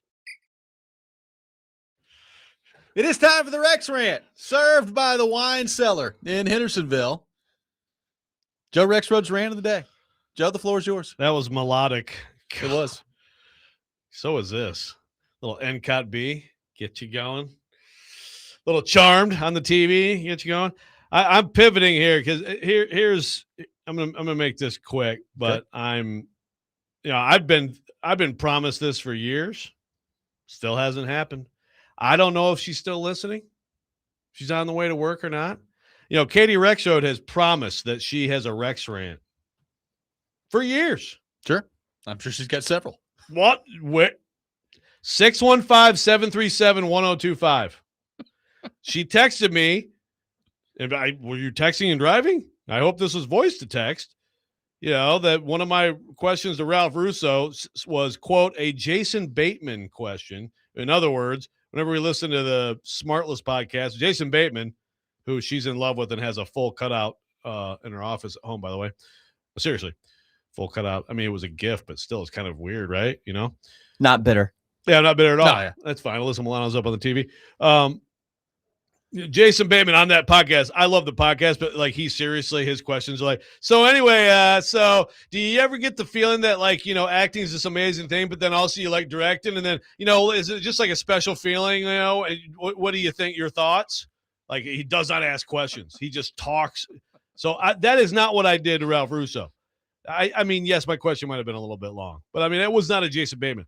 Rexrode does ask him long questions. I really try not to. Sometimes I do. Some of the people in this business I love the most have asked, Rexrode asked some long questions. My boy Darren McFarland used to ask some long questions, Bubba. Let me tell you. I could find a lot of audio of me asking quick questions, long quick, open-ended. I know. But yeah, sometimes it rambles. So Katie, you can go the PK route. You suck. Your thoughts? Touchdown Taylor, is that your name? So I'm sick of the threats. Let's go. 615-737-1025. If you want to call in and rip your husband, or if you have something to say about me, apparently I got another text that I left trash on the counter. That I invite you. I am challenging you publicly. I don't think she's going to Katie Rexrode to call in and give us your Rex Rant. Caroline Rexrode has given a Rex Rant. That's true. It did happen. About Stilly. By the way, just real quick, did you guys see that Stilly had the Cam Ward didn't get any top 10? Yeah, votes, I saw so that. is he a bust? Come on, dude. Come on. I did see that. I mean, yeah. Oh my God, he didn't get any top 10 votes. No way. This must mean something. After a rookie year that they went 3-14. You're just scrounging for content. I think Katie Rexrode prefers operating in the shadows, and frankly, I enjoy it. The ripping that she can do of you in private. I think you don't think it'd be fun to have? I think it would be fun for sure. I just don't. I don't think she's going to do it. Well, this is an official challenge. I mean, she. I mean, many times she has brought it up and said, "I'm calling in tomorrow." Good. Let's go. I welcome it. I mean, you've been there where she rips me. Yeah, it's great. She loves doing it in front of people. So I don't see any reason why we wouldn't do it on the air. So I hope this happens at some point. Kind of a constant back and forth in my marriage. God, Ian has something for everything. So where's the Bateman cardboard cutout? Is it in the garage? No, it's in her office. Okay. She has an office, and there's a desk, hey, Jason, a computer, and then to the right is he's just Jason Bateman, full body cardboard cutout, looking at her all day. Cool. Exactly. That's fine. Get you like a fat head of Alyssa Milano. Maybe I should. I mean, we watch a fair amount of. We probably watch Charmed here more than like the people who used to produce Charmed watch. Probably like the so. people who edited the show, we probably watch Charmed. But maybe I should actually get something tangible to bring into the home. Do they still do those? Alyssa Milano. Do they still do those fat heads? You know, fat head used to be a thing all the time where it was like, you get your fat head over here, and it was just this cardboard cutout. And you just put it. Well, Yeah. I thought Is that still a thing? I thought the fat heads you just put them on the wall, don't Yeah. you? Yeah. I don't know if fat heads are still a thing. Is there an Alyssa Milano fat head? I don't know. I'm sure fat head's still a thing, right? I think so. I mean, I haven't heard about it, but you don't hear It about it. appears as that much. way. Yeah. Still got a website. By the way, just as we You can create your own custom. Oh man. So there we go. Okay. Well, I've Now we're got talking. some ideas. Texter says Stilly spent several segments on Will Compton not invited to Taylor Swift's wedding. Pathetic. Is that so? Those guys weren't invited to Taylor I Swift's guess not. wedding? I don't know. And so, I mean, I'm stunned by some of the people who were invited to the wedding. So, like who? well, I was like, why is Joe Buck walking down the sidewalk heading into Madison Square Garden for this wedding? So Brad Pitt was at it? I mean, what are we Is doing? that right? I can't believe how little details that we still have heard about the wedding. Like just that Sandler officiated, basically, right? Yeah. Which is awesome. It's very interesting, too. I didn't know that Sandler and like Taylor Swift and Travis Kelce were that close. Apparently they are. Well, so Kelsey definitely whenever he has been on their bus with the boys, right? Yeah. So, I mean, I guess I would assume that as big as that wedding was, anybody who's been on that would have been invited. Don't know. But don't worry, the Braves was there. Yeah, I'm gonna get in the car first. Okay. Anybody else coming in, come. I don't care, whatever. As long as I got my seat in the car. Oh, you're back there too? Okay, Yeah. cool. All right, see ya. Going to the wedding. That'll be a fun year up there in Boston this year. Yeah, don't lose any football games. It'll be good. I'm sure it'll go well. Who's their first game against? Everybody's talking about the Jets and the Titans. Jets and the Titans Seattle. are stealing week. Oh, yeah. I think it's a rematch. Is it, All right. is it like the Thursday night or whatever? Is that like the opener? Wednesday? I can't Or remember which Wednesday day. night? Yeah. Okay. Because of the international thing. Dennis says at least it isn't a cutout of Patrick Bateman. I'd be a little more worried if that was the case. Nice. American Psycho. Hey, Shout man, out. let me tell you. This is the first 4 games for New England. You ready for this? Okay. At Seattle, home against Pittsburgh, at Jacksonville, at Buffalo. They may go 1-3 start the year. Boy, I tell you, it's gonna be a That fun. won't go well. Gonna be a fun fall for the Braves. Good luck. 615-737-1025. Our phone number 615-737-1025. Gentry Estes from the Tennessean with us coming up next. You're listening to Robby and Rexrode 1025 The Game.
Final hour, Robby and Rexrode, 102.5 The Game. Robbie Stanley, Joe Rexrode, Ian Safar here with you on this Tuesday morning. And we had our phone line driven by WilsonCountyHyundai.com. Welcome in our friend Gentry Estes from the Tennessean to the program. Gentry, good morning. How are you?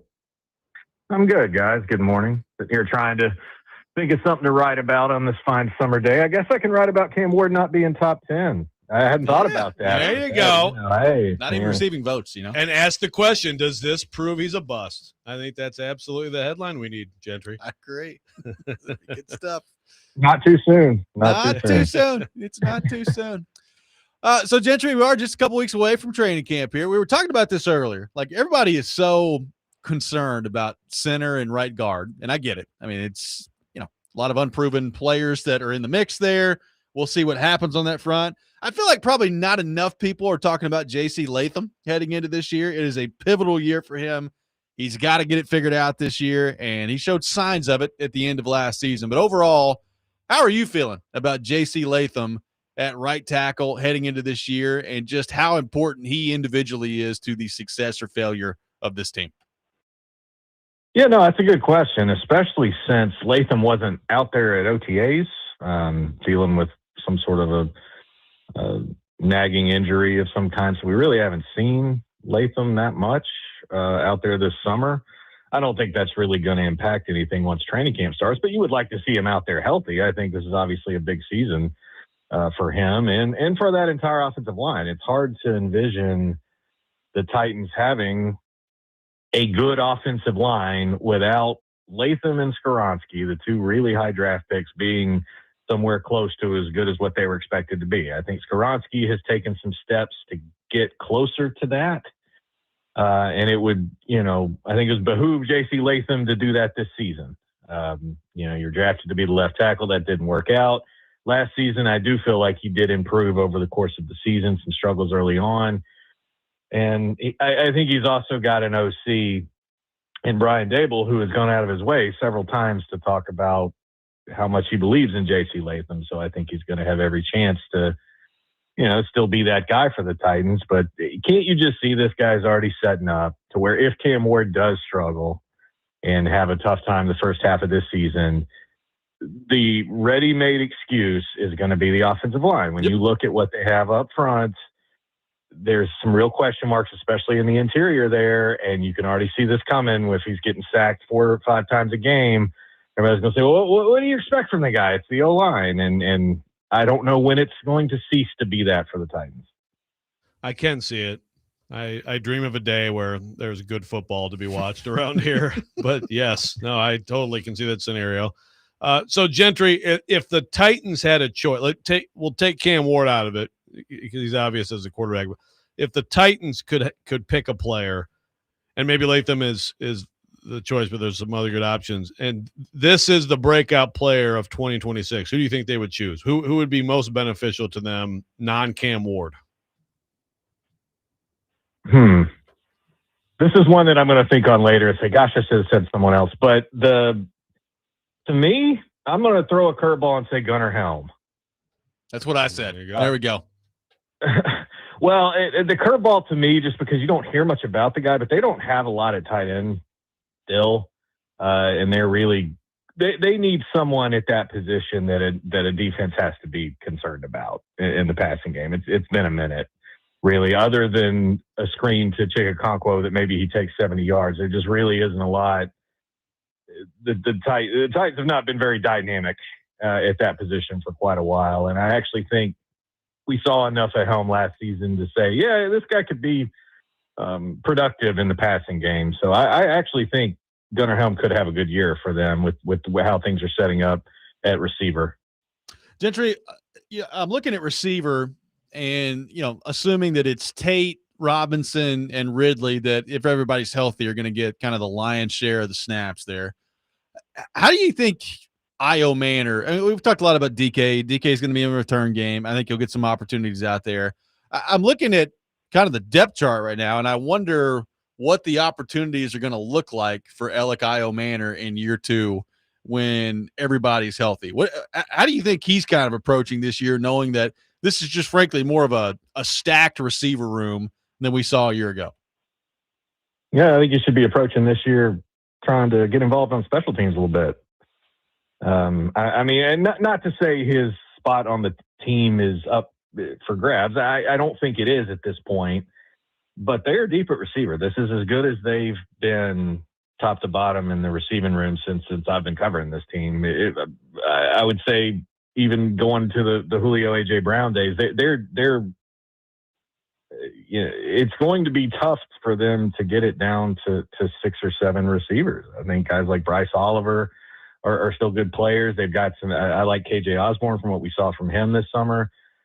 They've got some options at that spot to where I think Alec Iomanner was asked to do too much last season in that group, whereas I think this year he probably slots in more where he should be, which is maybe a fourth guy in the group. I think Chim DK is one to watch, certainly as a guy who there's probably more there for him offensively and what he could bring to the receiving room beyond just being a kick returner. And, and obviously you've got the top 3 guys. I think bringing Calvin Ridley back to me was an underrated move the Titans made this offseason. I think Ridley could be setting up for a very good year in a situation where he isn't asked to be the top guy.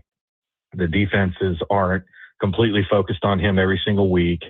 And if he can stay healthy, I think there's still a lot of ability there. So given all that, it's hard to see a lot of snaps for Alec Iomanner. So when I say you could see him a good bit on special teams. Okay, Gentry, I want to switch gears here on a little baseball because it appears, and I know Aria Gerson, wrote a pretty extensive piece on this in the Tennessean about Vanderbilt, like just about best case scenario in terms of who they're getting to campus after the MLB draft, along with transfers. I mean, it looks like after a year after missing the NCAA tournament, this could be a loaded Vanderbilt team. Meanwhile, Tennessee, same kind of thing, like very good outcomes for them, and both teams on paper look like they're bringing in a bunch of talent and retaining some too. Am I overreacting to think that like we could be talking about like these are 2 preseason top 5 teams that we should expect to be pushing for Omaha a year from now?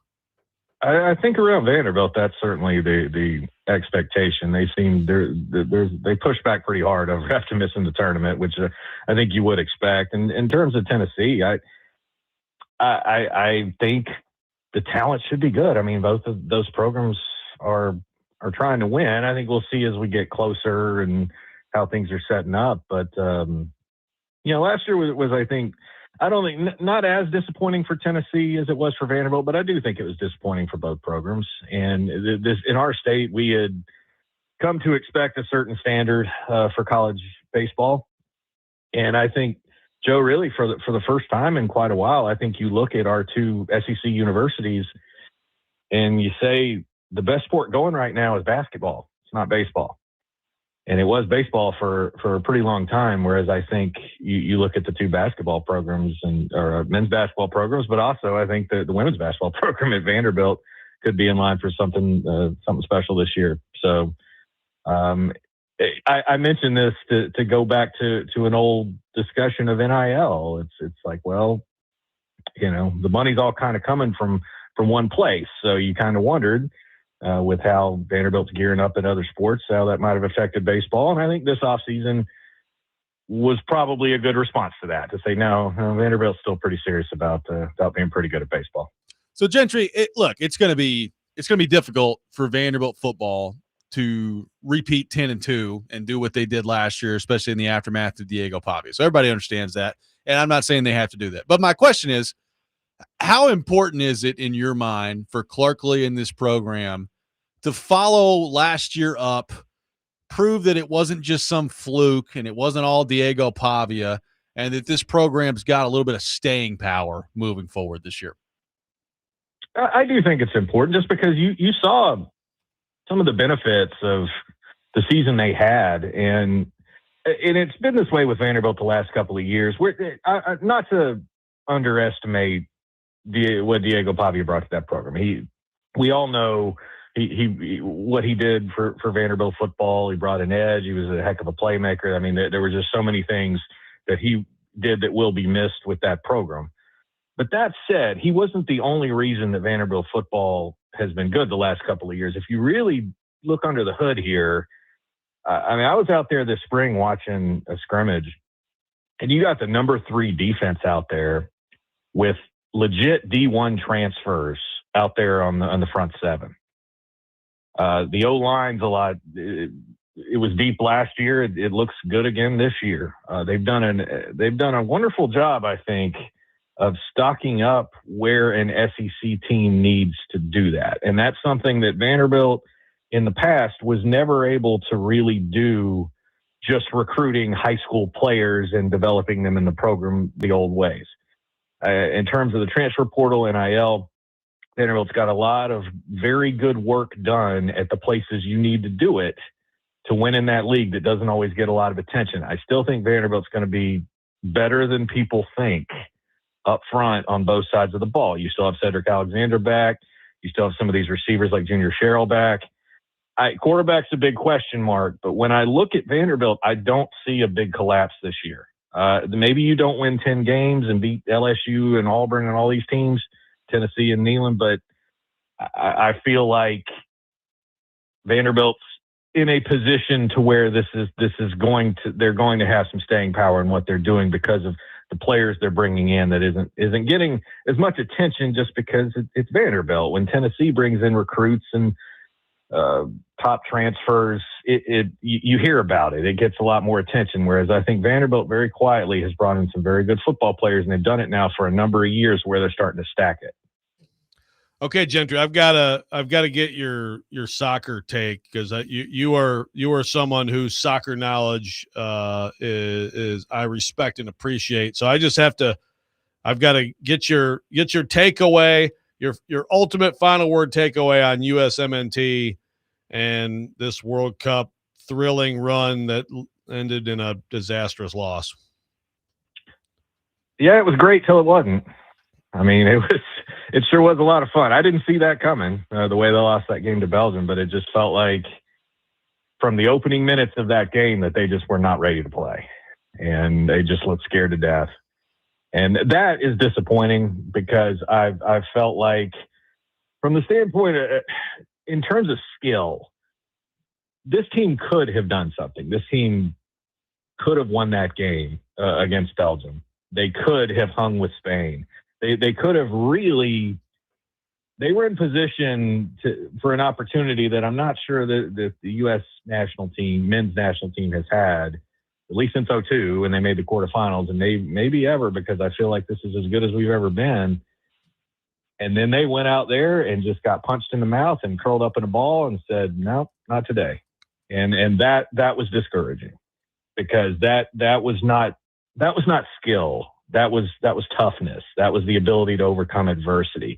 That was the things that a lot of times the previous U.S. national teams of 10, 20 years ago, that was what they were good at. That was what they hung their hat on. You had a lot of these guys were gritty. They were tough. They had to be to compete, because they just weren't as good as the other team. This team, actually, on paper and with some of the skill they showed, was as good as a lot of the teams that they played. Now, I think Belgium, it's hard to say the U.S. was as good as Belgium when you lose a game 4-1, but going into that thing, Belgium really wasn't playing that well. I think they were galvanized by the whole thing with Balogun and all that. And I know a lot of people are going to make it about that. Maybe that affected the U.S. team, but they just weren't ready. And that was what was discouraging about it. You had your moment, and you just didn't show up for it. Quick follow-up. Pochettino should be fired, yes or no? He shouldn't be fired, but I don't know if they're going to get him back. I think he seems like someone who wants to go coach a club team again in Europe. So I don't think he should be fired, but I think there's a couple of comments he's made along the way of, well, we got all our guys in for this tournament. It actually feels like it should now, where we get to coach the team. You know, I don't know if he's cut out to be coaching the national team, but he did a good job up until that last game, man. I was completely blindsided. The Pochettino had a wonderful tournament, and he got out coached. They got outplayed. It was just a bad night. Gentry, great stuff as always, man. Appreciate you taking time to be with us. Scheffler tees off at 3:58 in the morning on Thursday, so I'll text you then. Yeah, we'll be up. That's right. That's right. Thank you, sir. Appreciate it. Yeah. Gentry Estes from the Tennessean, our guest. We'll react to what Gentry had to say. Get back into the Titans coming up next. Robby and Rexrode, 102.5 The Game.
Robby and Rexrode, presented by Green Ventures Landscaping. Property managers, if you manage it, they maintain it. Visit greenventureslandscaping.com. Live from our Busy Bee Plumbing, Heating, and Air Conditioning Game Nashville studios. Home of the $99 yearly Beehive membership, where the buzz is always about great service. Appreciate Gentry Estes for being with us in the last segment. So this is Yacht Rock too, huh? Oh, yeah. All right. That's a little Ambrosia, right? Ambrosia? Oh, yeah.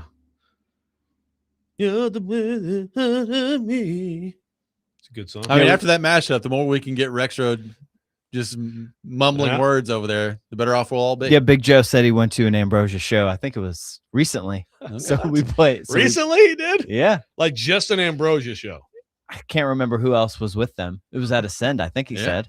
I think it's what he said. Really? He said it was good. I'm actually It was last week or week before. I'm kind of mad I missed it. I did not know It was Ambrosia was June the playing. 23rd. Just Ambrosia by themselves. Yeah. Looks like it.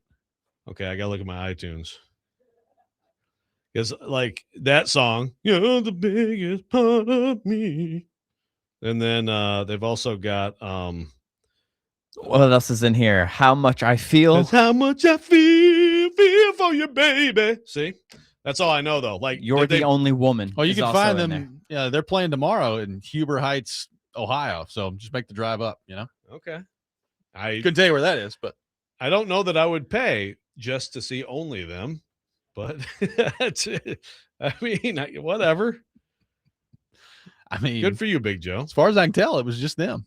But this is just a quick Google search. Like to me, they should be part of like a touring yacht rock review, right? I don't know. I mean, that's it depends on how many people showed up for the concert. Get some Christopher Cross out there jamming some, let's go. Rexrode officially in the break does not allow Maroon 5 to be entered into the yacht rock discussion at any point. Well, they got some songs that could qualify. Well, they could qualify for something that should have a yacht shot at by pirates. But I think, classic rock is one of those moving targets. Yeah, it's very depressing. The songs of my youth, Pearl Jam and Nirvana, that's now considered classic rock. But I think yacht rock, I think it's more like disco, right? Yeah. Where it's like it's actually in that period of time and only, right? I think so. I don't know. I mean, everything's a moving target now in the music world, so who knows? Yeah, I think yacht rock is like that's a time capsule thing, whereas classic rock is just like as we get older, then the stuff that was popular 20 years ago becomes classic rock. Okay, that's how I would like to see it. Jackson says if Joe still has iTunes on his laptop, nobody's going to want to steal it. Well, I have evidence to the contrary. They stole it. They gave it right back. Evidence to the contrary. It was stolen. Wait a minute. This thing still has iTunes. Returned. Toss this back. Get this thing back out the window over here. Oh, he has a Commodore 64. Okay. That a Super Nintendo? Oh yeah. My goodness. There you go. Oh man, good stuff. Gunnar Helm, the vote for Gentry Estes of breakout candidate the Titans would like to see. But I feel like he was saying that's who he thinks as opposed to who would be best. Would anybody say that would be best case scenario? That's a hard best sell. case. That's a hard sell for me. Best case, I still think is either probably Latham or Oladejo, something like that. Yeah, I think so too. On the line of scrimmage. I think those are your clear two if you could pick someone. And again, we're taking Ward out of the discussion. Yes. I mean, it's a quarterback. If you could say this will be I think those are the clear, because I agree. Like I think Gunnar Helm's going to be good this year, and that's great for them. If you can have a tight end who's like a legit tight end, starting level tight end, yeah, that's great. But yeah, Latham becoming a big time player, or Oladejo actually, again, what would that mean for the whole? Yeah, playing, making plays, but what would that mean for everything if that guy is one of the stories of the season? That'd be great. I mean, first off, that would give me a ton of confidence in Borgonzi. I mean, look, let's not forget that. Like, this was a team that there's a lot of different ways they could have gone in the second round, and they chose to go with Oladejo, who had limited experience playing on the edge, and the first year wasn't good. And that was a combination of just what we saw from him on the field, and there's also injury that was involved too, so you have to keep that in mind. But if he hits this year and it's pretty clear that, so he's got something as a player, well, I think you feel a lot better about Borgonzi there too, right? I mean, look, Borgonzi is in this honeymoon period with Titans fans right now, and I understand why. I like a lot of what Borgonzi says. I like some of what he's done. Like, I don't blame Titans fans for having faith, or at least wanting to have faith, in Mike Borgonzi. But the bottom line is still this. There's a first overall pick at quarterback we have no clue about yet as to whether or not he's going to be any good. He took Femi Oladejo in the second round last year. It's not looking great right now. We'll see what that looks like heading into this year. Tate, it's important that he's really good. Falk, like his most important decisions as GM, we still have no clue about right now. Exactly. Yeah, exactly. He comes off impressively. He's done some moves. He's made some moves that do look good. Some of their lower picks last year, good. Right. Look good. But yeah, like it's actually pretty easy to see how this could turn into like a disastrous GM tenure. But this year we could be like, oh wow, it's actually a disaster. Here we go again. Yeah. It could also be like he's a genius. Well, I just think it's actually like those 4 dudes. Yeah.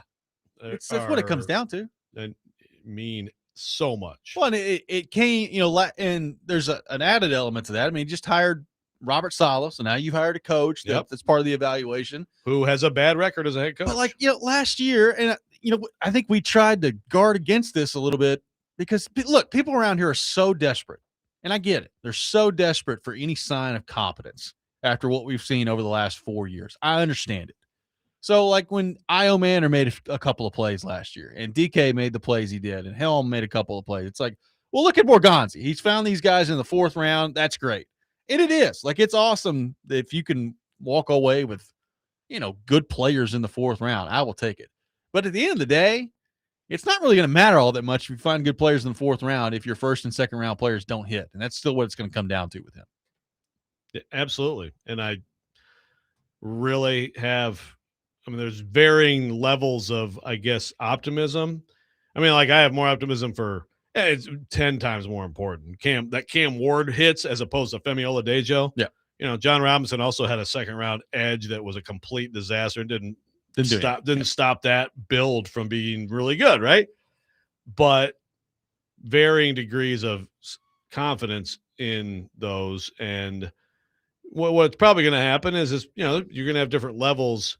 But if it's all one way, all hitting or all not hitting, then that seriously is like genius or idiot. Yeah. It's totally unfair, but that's the NFL.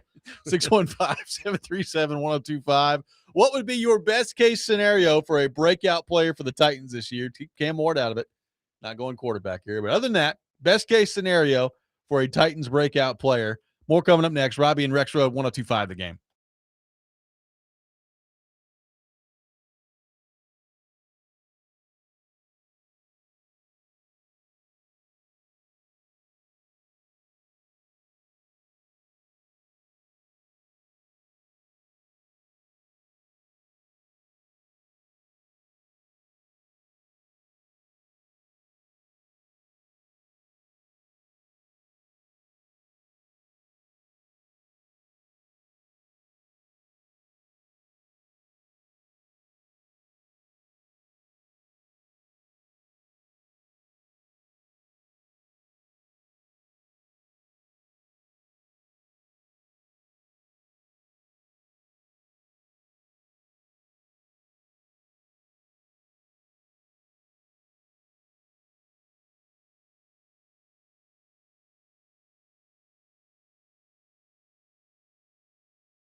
Welcome back in, Robby and Rexrode, 1025 The Game.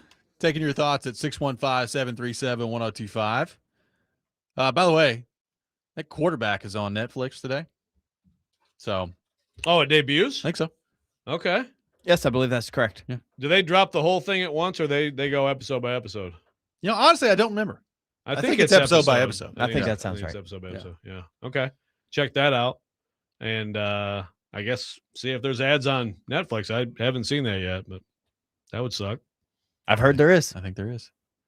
It's all right, though. You could watch, you could relive that magical year last year with Cam Ward. It's worth an ad or two, just suffer through an ad to go watch more of that Cam Ward stuff from last year. Well, hopefully it's interesting. I mean, if they don't have him mic'd up after like Brian Callahan tells him something and he's just like, wait a minute, what's he talking about? Huh? Brian Callahan. He didn't know the rules? He didn't know he got his knee down in bounds? Then what are we doing? Yeah, this might not reflect that well on him, on Callie. I mean, they'd have to get that footage quick. He's in and out of there pretty quickly last year. Didn't last very long. Yeah, I'm sure there's some good Mike McCoy conversations. Mike McCoy, that'd be great. Yeah, in this. No, it should be. No, I'm looking forward to it. The more we talk about it, the better off it might be. A lot of stuff. Yeah, and it's here's Cam Ward and Jeffrey Simmons.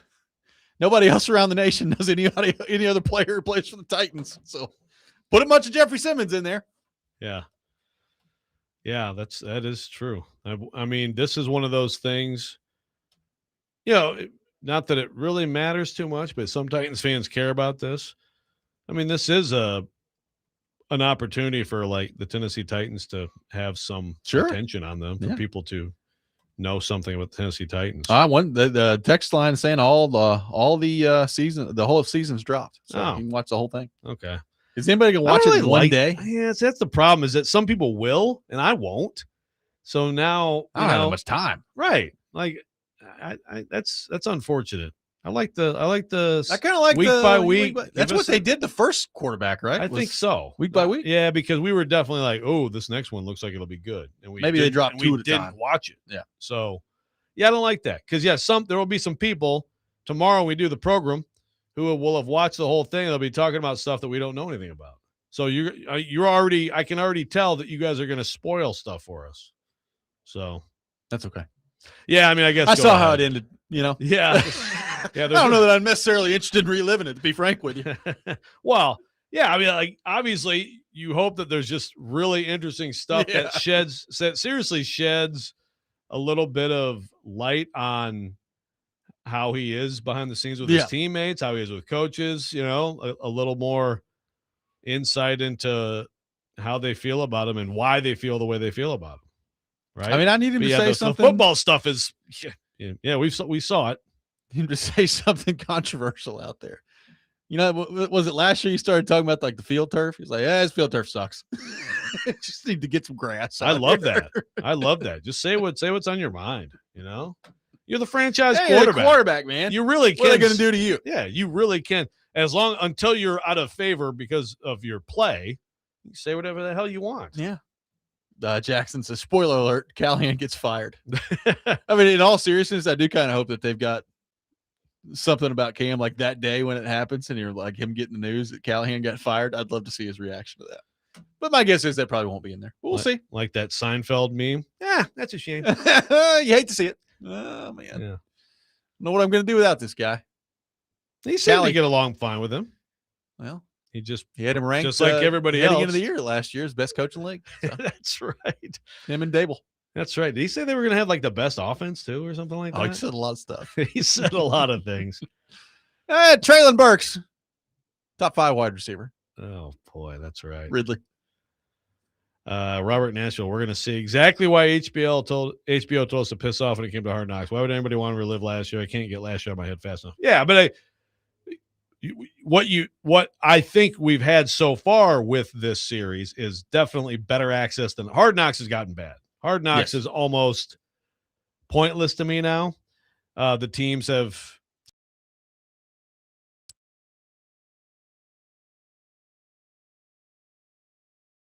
Campo, what's wrong with you?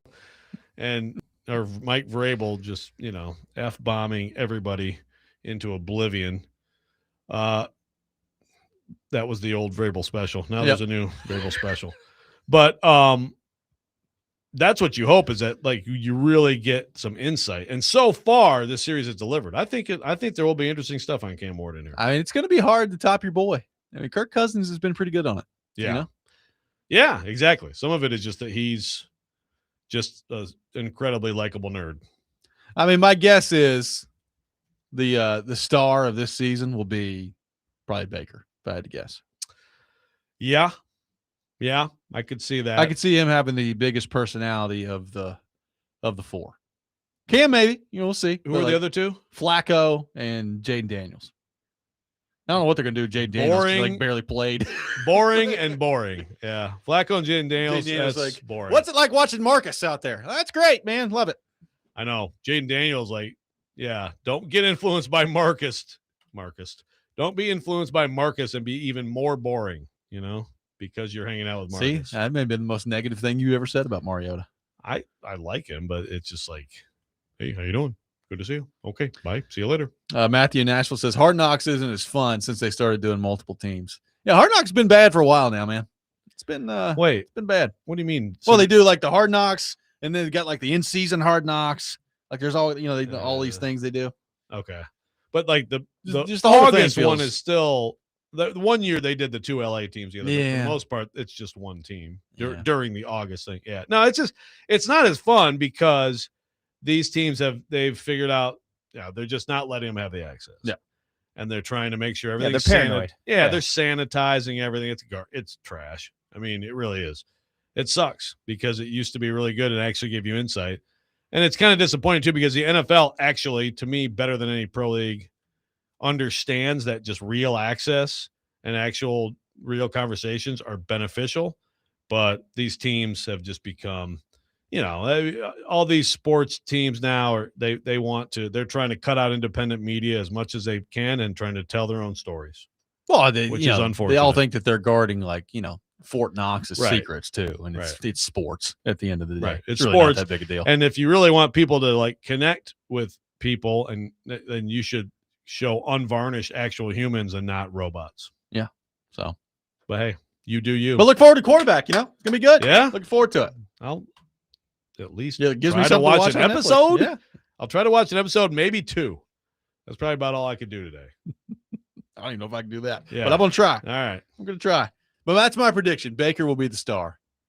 I think he's very polarizing. I think everything he does, people either really like him or they really don't like him.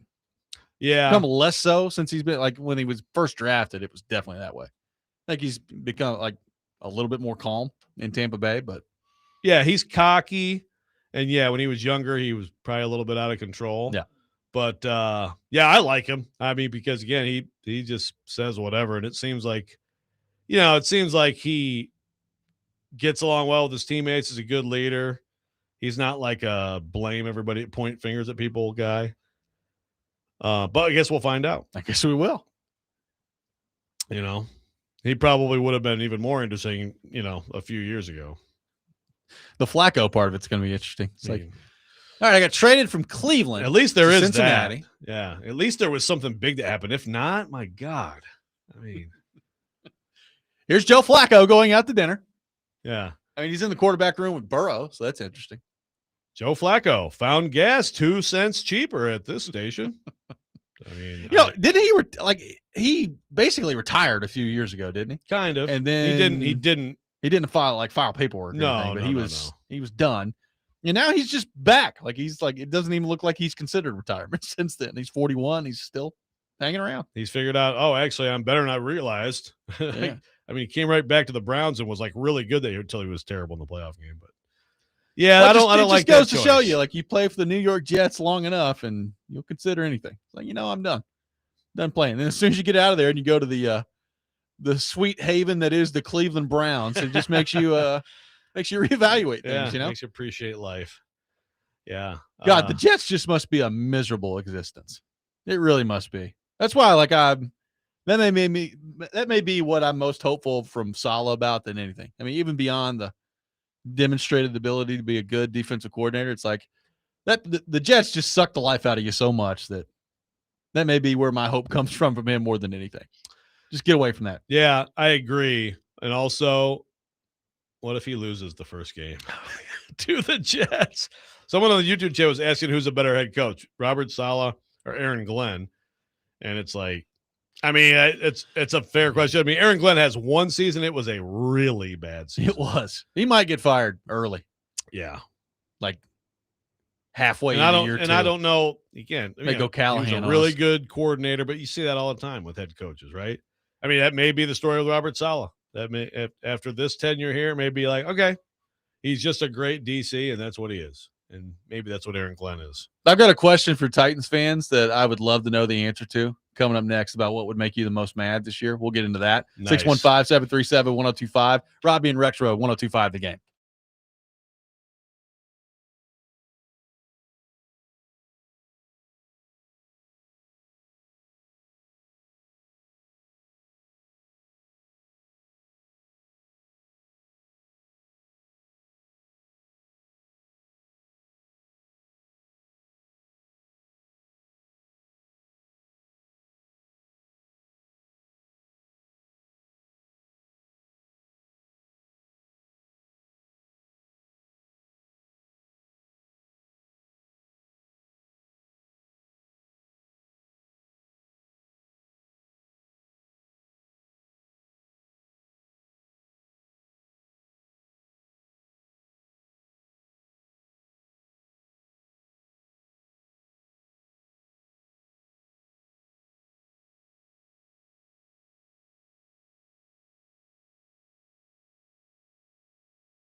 Final segment of the day, Robby and Rexrode, 1025 The Game, taking your thoughts at 615-737-1025. All right, my question for Titans fans and Rexrode. What would make you the most mad this year out of these three possibilities? All right. Number one, Tavondre Sweat in New York plays great. And just an impact player for the Jets all year long. That's your first option. Okay. Number two, the offensive line of the Atlanta Falcons is just unbelievable with Bill Callahan in charge there. Yeah, okay. Yeah, or number three, L'Jarius Sneed back in Kansas City, plays every game, turns into a really good player again for Kansas City. Of those three possibilities, what would make you the most mad? Sneed in Kansas City, picking up where you left off from the Chiefs, Sweat becoming an impact guy as a former second-round pick for the Titans, or Bill Callahan, I guess, forgetting how to coach while he was here with his son, and then Atlanta, their offensive line is just road graders out there, and Bijan Robinson's lighting people up. I think it's an easy answer. Let me guess. Sneed. No. I think it's an easy answer of Sweat because Callahan, like, you don't want Brian Callahan to be your head coach anymore, so you're going to lose him anyway. Yep. So, yes, you can still look back and say, what the hell happened here? But he was gone. Sneed, freaking disaster here. Like, that would certainly make people mad to see him play well. But the bottom line is he was hurt. He had the legal thing. It wasn't good. And so that would be probably the most surprising one. Probably at his age. Yeah. But, like, you still, like, no one could make the case that you should be anything but free of Sneed right now. Sweat, like, you could have made the case, and I know scheme fit and all that stuff, like, that you could have stuck with him and stuck it out and seen if you could have gotten something out of him. So, to me, young player who does all that, and you're like, well, what the hell did we do wrong here, and how is it that he goes to the freaking Jets and they figure it out with him? I think that's the one where you look at it and say, we could still have him. We should still have him. The other two, there's no way you're going to have them. So that's why it's Sweat for me. I would agree with that. It doesn't make it any less frustrating to me if L'Jarius Sneed goes out there this year and just plays really well for Kansas City. It's like, hey, where was that, man? Yeah. What's going on? Or if Bill Callahan he's like offensive line coach of the year. Is that a thing? If he's offensive line coach of the year for the Atlanta Falcons. He's just like, yeah, I'm back at it. I had to get out of the Titans. I'm just back to my Hall of Fame career. I mean, if you're Sneed and you're the Chiefs and then you get traded here, imagine the 180 that locker room and everything went through for him, and how granted he got his money, and that shouldn't be, he should be playing better if he was as good. I don't know. But just like the whole mentality, he must have gone in here and just complete shell shock, and just, I could see him going back to KC. He's going to have back like with a Spagnuolo massive pick for them. They got rid of a bunch of their, didn't they already trade away a couple of their starters? McDuffie's gone. Yeah. Lost one to free agency or two. And like, they drafted a guy, but yeah. Delane or Mansour Delane, right? Yeah. No, I mean, I could see it happening. Just like, hey, he just happens to the knee suddenly feels, or the knees, a little quad. Bit of the quad feels better, and all of a sudden, wow, how about that? But he's pretty washed, right? I mean, I think so. Yeah. What's his age? Look like it here, but how old is he? He's not that old. He's not as old as you think. No, but his knees are like 73. He's 29. God, okay, yeah, that'd be a toughie. That'd be a toughie. Bill Callahan, like Bill Callahan, you could also say, oh, so he's working with good offensive linemen, and now he looks good, right? Like, not that I don't know that the Atlanta Falcons are an especially talented offensive line, but like, you can explain that away a little bit. A little bit. I mean, the offensive line for the Titans did get better after he left last year. I don't know why that is, but it did. Yeah. People come here and they just I don't know. They just want to get on a pedal tavern and not do any work. I don't know. I don't know what to tell you. Delaney Walker is the exact opposite, right? Like, he's in San Francisco and he was behind Vernon Davis. So it's like, yeah, I get it. But he comes here and you're like, wow, look at this guy. He's unbelievable. That's true. Nobody else is any good, but he's good. Maybe Daddy was just, kind of letting Brian Callahan do more than normal since it was his son. Yeah. He felt bad, kind of like overstepping, and was like, oh, if Brian wants to do it this way, he's the head coach. I think a good dad says, here, I'll give you a good offensive line. You screw everything else up, fine, but at least I'll give you a good offensive line, That would be the good dad thing to do. Now Bill Callahan is a poor father, as Rexrode is just laid out there on the show. He's a bad dad And a got his bad son O-line fired, coach. and a bad offensive line. Okay, Brian. Yeah, you know what you're talking about. Yeah, you figure it out. Yeah, I'll just stand over here with Olga and Bertha. Yeah, I'll let you run things. Yeah.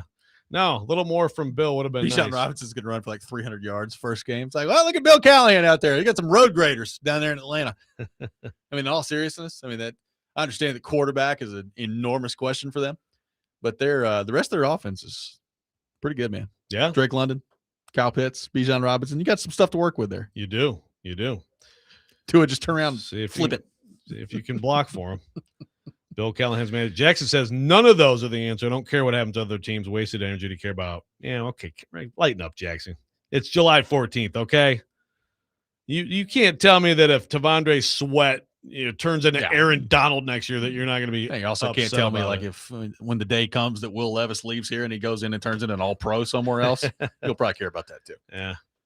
Playing behind. I don't think it's going to happen, but just saying. Playing behind Bill Callahan's offensive line somewhere. Just all day to throw, picking people apart. Rand's the assistant GM. Oh, God. Trying to think what else we got. Stretch. Will Stretch be involved somewhere? Stretch get away from hey, Vrabel? I mean, this is the first – we're about to enter into the first year in a few years where J-Rob's back in the game. He's down there in Miami. That's right. We'll see how it goes. Yeah. He might be in the front office of the worst team in the league. Possibly. So, by the way, speaking of Stretch, I every once in a while, I'd like to bring this up again that Stilly had a segment where Mike Keith had a little feature on Stretch, and they were trying to prepare us for him to be the GM. Oh, yeah. Didn't work out. Sorry. I just like amusing myself thinking of some of these takes. I mean, now I'm trying to think of that possibility in my head of Levis as QB, Bill Callahan as coach, and Rand back in front office somewhere. Tyjae Spears gets bounced out of here. He goes there and he has 2,000 yards from scrimmage. Yeah. I mean, look, we're already going to see a very prominent former Titan that the Titans have to take on this year. Very early into the year. Get Derrick Henry in week 4. Yeah. It's like, for the love of God, please wrap up when you got Derrick Henry coming your way. I will say, because obviously that'll be a moment of conflict for some Titans fans. I mean, for some it's like he's a Raven, I don't care, but I mean I think most people still love Derrick Henry. That is, I will say, like, if there's one thing I think I feel good about with the Tennessee Titans, it is stopping the run. Now it's a little different when you have that offense and you have the Lamar Jackson element and all that stuff, but I think the Titans might actually be able to be up to that challenge and keep him like under his average. Clip it. Yeah. Clip this. Yeah. I'll put it down. We're going to revisit this. Okay. I'll put it down. I think Derrick Henry's going to run for 250 yards on the Titans. He's just going to go. Okay. I say the Tennessee Titans will hold Derrick Henry under 65 yards in that game. Okay. Okay. All right. I like it. Put me down. Clip it. That's one thing. I expect this defensive front to be good. It should be good. And in particular, I've seen a lot good of good against defensive the run. fronts that have a tough time with Derrick Henry too. That's true. Yeah. Jeff Simmons knows his, tendencies, man. He does. Tendency to run away from big guys He's got like a him. tendency to put up a lot of yards. That's his tendency. Yeah. Oh God, he's running all over the place again. Look at him. Wow. Should He's we really bet hard on to this? tackle. You got 250 and I got 65. Yeah. If either a of heck us of a is gap, correct, man. yeah, I know. There's a lot of big Ian? area in between. Ian's like, how about like 95? Yeah. That's going to do it for us today on the program. Hope everybody has a wonderful rest of their day. Next minute up with Jake Lyman coming up next. You're listening to 102.5 The Game.